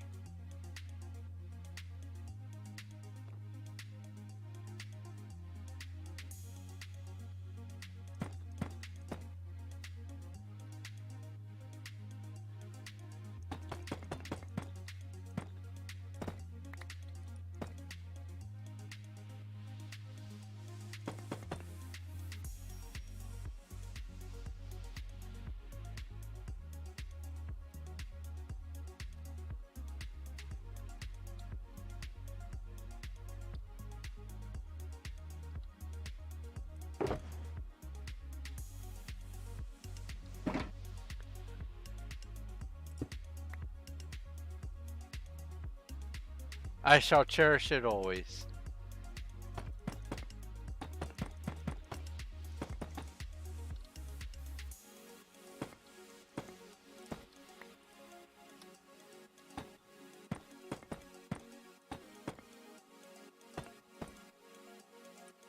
Good night, Cuddles.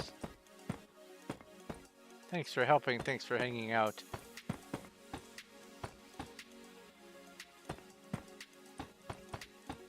I wish I had seen you online over the weekend. Could have watched some Grian.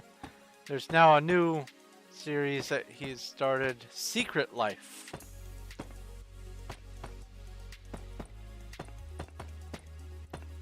Cuddles and I have sat down and watched all the previous Half-Life, Second Life, all the whatever life series that Green has done in the past. And now there's a new one. So I shan't begin watching it yet.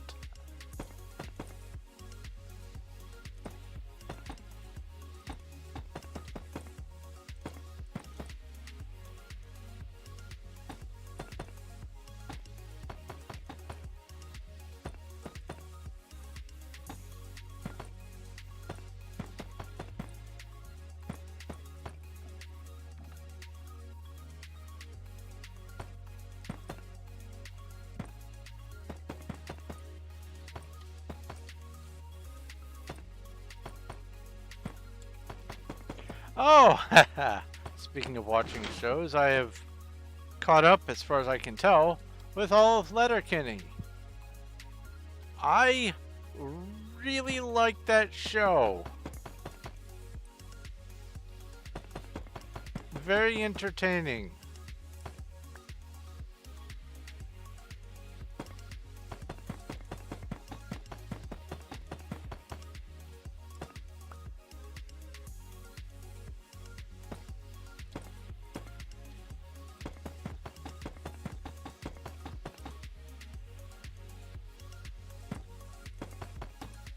Oops.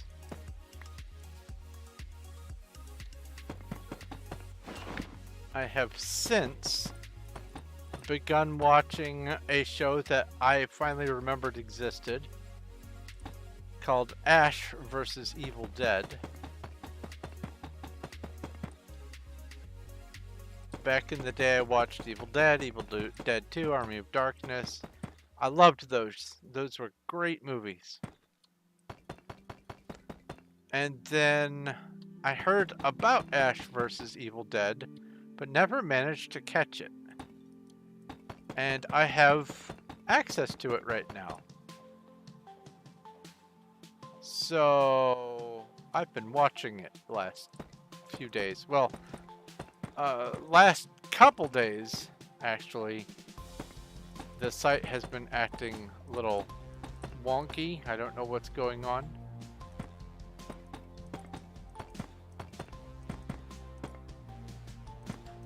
I don't think it's the Hulu that's the problem.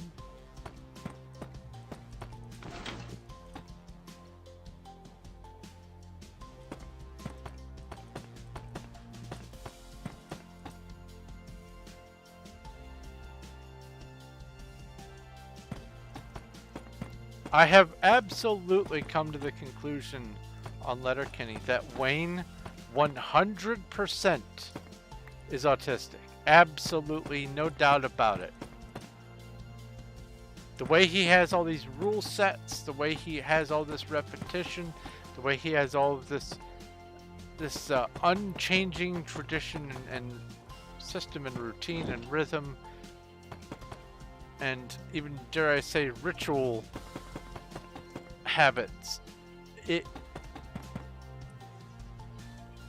Everything just screams Spectrum.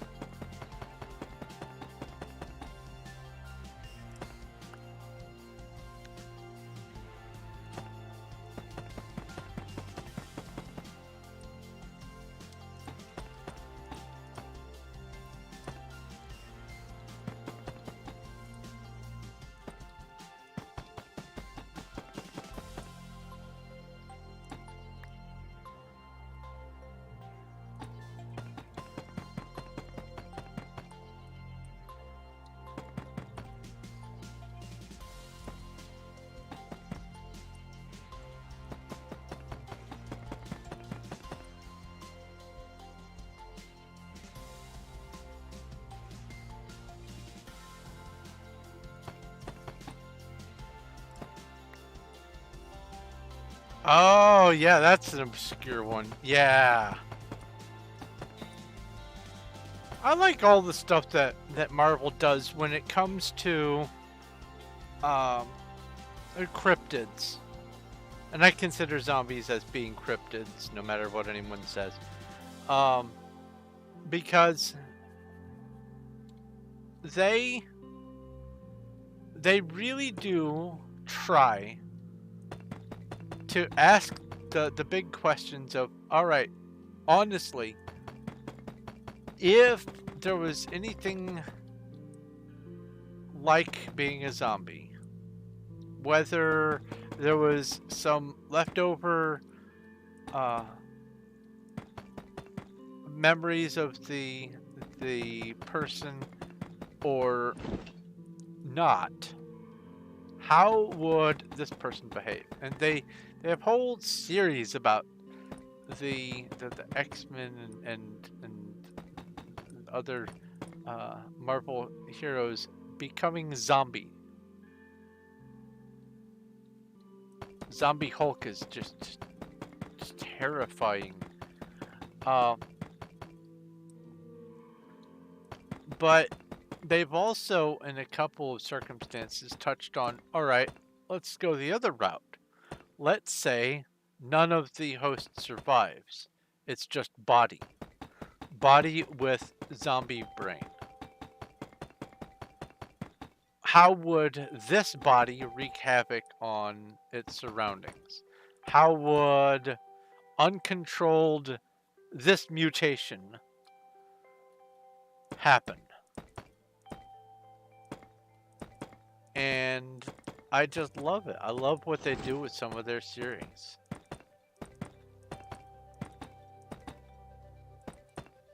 Granted, my sample size of the Marvel comics or any comics is teeny tiny, and I used to work at a shop that sold comic books.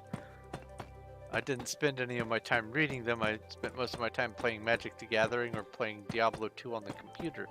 But I am aware of a lot of the little sub-franchises and the different ages and stuff of the comic book series, and I particularly love all the stuff that I know about Marvel specifically.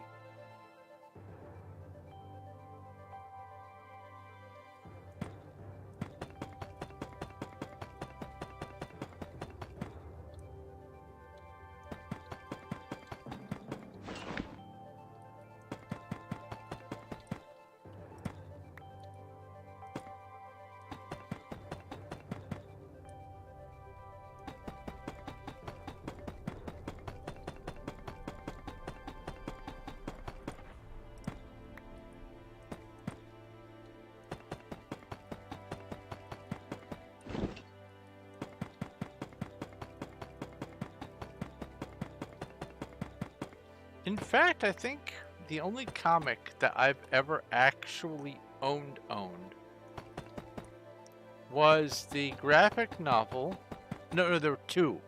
The graphic novel of the entire series of The Death of Superman. It was basically all the different series put into one single book. And also, it was...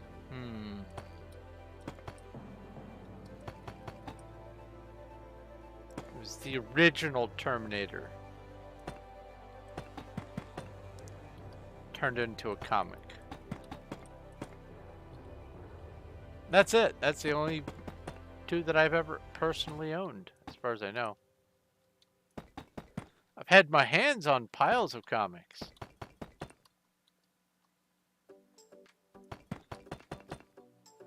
Heck, I've probably sold more comics than most people know exist.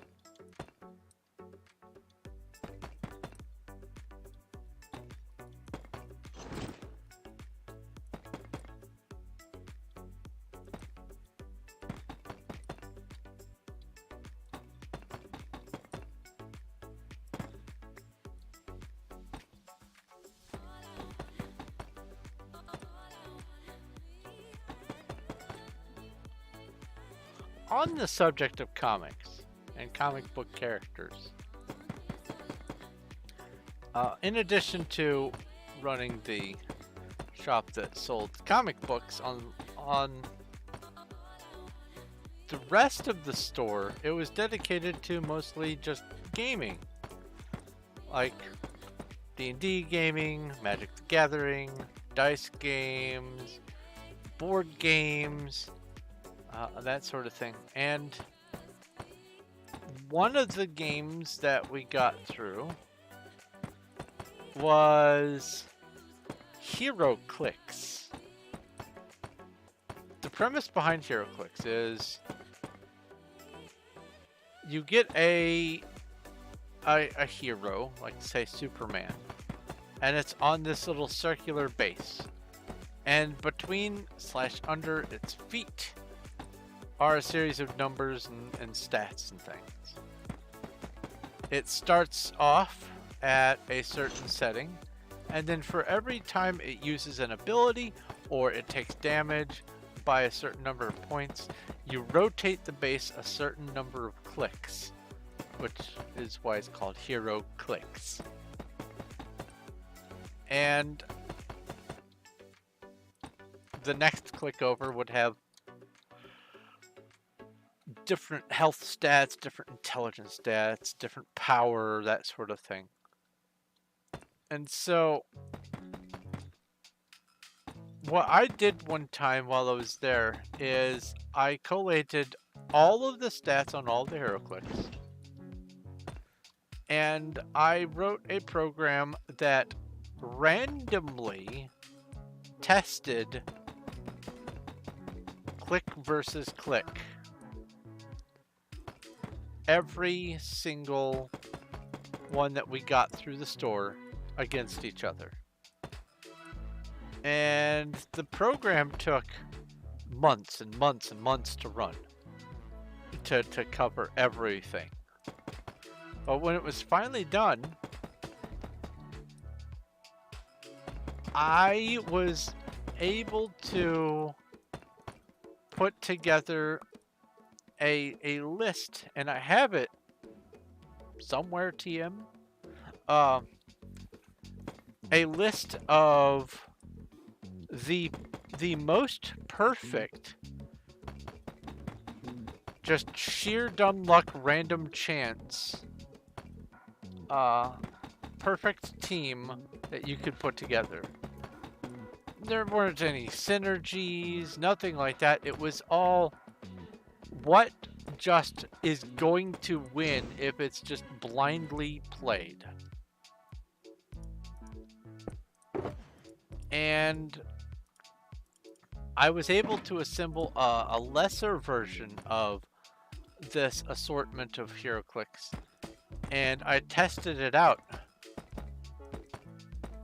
And in order to stick to the parameters that I tested it on, instead of trying to implement a strategy to respond to the people I was playing against, I had a die that each number was which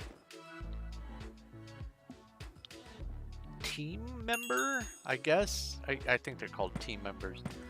It's been a long time. Which party member, team member, something like that.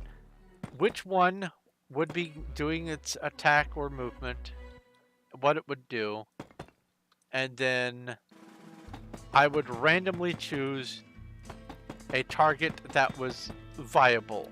Like for instance, there's some that if it's on the ground, it doesn't have the ability to attack a flying character, for instance.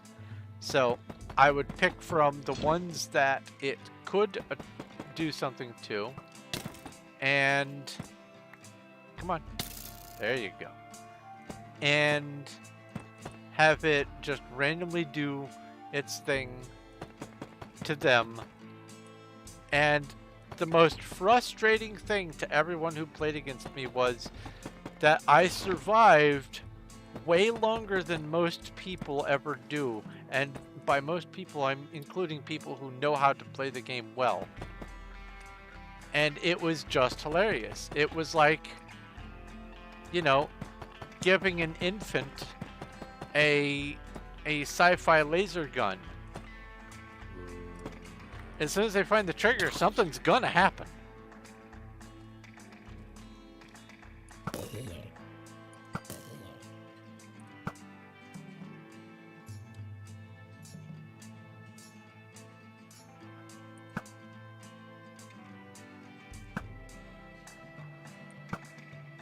There we go.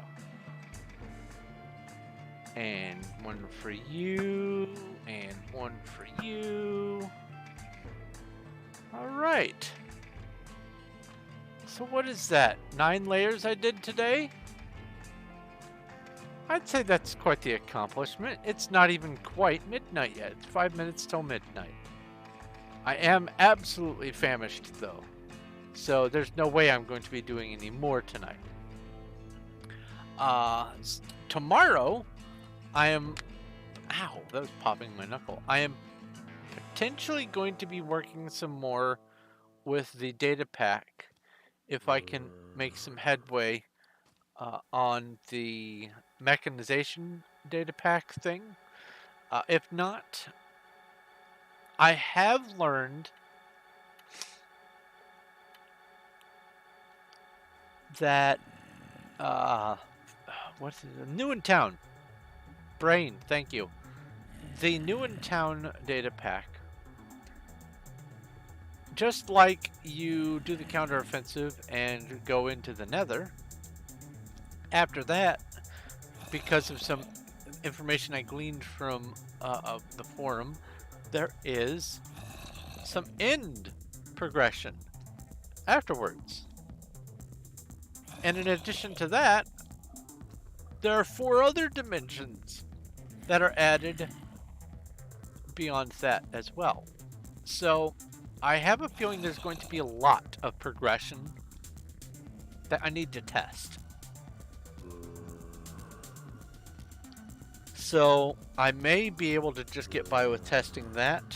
I want to get that as tested as I possibly can before I make decisions on for sure what data packs and plugins I'm going to want to try to get to work, or ones that I want to add or remove because they no longer feel right with it or whatever. Because if I can't get the Bracken pack to work alongside without it tanking down to like 5 or 6 ticks per second, then I'm going to... Wow! Look at you, Lucky! I'm going to have to work within the confines of what works well with New in Town. I really, really, really wish that the Bracken pack would work. And I've been talking to Bracken Strike, I think their name is, the person who made it, to try to zoom in on what might be at the root of the issue, and nothing seems to be coming up. And while I admit that it is not comfortable on a server, the Bracken pack specifically, it also in single player, when I had it alongside some of the other stuff, it would tank my game. So there is something more at work that I just don't have the information for, and we're trying to figure it out. If we can figure out how to get the Bracken pack to work, I'm going to be in heaven. But I'm not banking on it, so I'm not going to be including it into my plans for a future adventure story. But until then, I have to test stuff. So I'm thinking tomorrow's going to be some testing, and then I guess Wednesday could be building some wall. Wednesday or Thursday could be building some walls for Lordaeron on here, and then either Wednesday or Thursday will be, I don't know, another game. Maybe I might try to put together the ADHD clicker idle extravaganza. We'll see. We'll see what's going on. But for sure for tomorrow, I'm going to be planning on making some progress in the data packs. So if that sounds like something you want to watch, tune in tomorrow. But I'm going to go ahead and let you go now. So thank you ever so very much for spending time with me and chatting and hanging out and everything else. You mean the world to me. Can I? Oh, I missed it. Missed it by that much. There we go. I I did knock it into the hole. Cool. That's what I was trying to do. I was trying to golf it into the hole. Anyway, thank you ever so very much for hanging out and spending time with me. I cherish every moment of it. If you have any questions, comments, or suggestions, leave them down in the comment section below, or you could message me on Discord. I have a link to my Discord in the description, and all you have to do is pick a role. If you just show up and don't manually pick a reaction role, as soon as you leave, you'll have to join again. I have had a number of people have to go through that because they forgot to pick a role, and I feel bad about it every time, but it's I have been told that it's not too hard to do, so I can't feel too bad about it. But anyway, if you like this video and you like what I'm doing here, please leave a like. I appreciate it, and it does help. Even a teensy tiny little one like will help with the decision-making processes of the algorithm. And also, if you haven't yet subscribed, please do so. I'm trying to get past the 2,000 mark. I almost said 2 million. Yes, I'm also trying to get past the 2 million mark. Wouldn't that be lovely?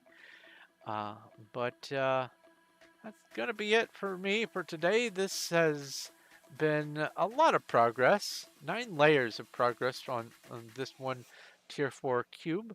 On the Wild SMP on Performium, which is playable at mc.performium.net.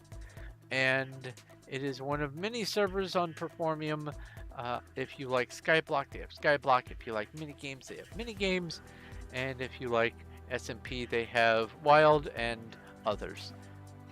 Yeah, that's going to be it for me for today. So thank you ever so very much for spending time watching and hanging out. This is Thorn of Night, and I will talk to you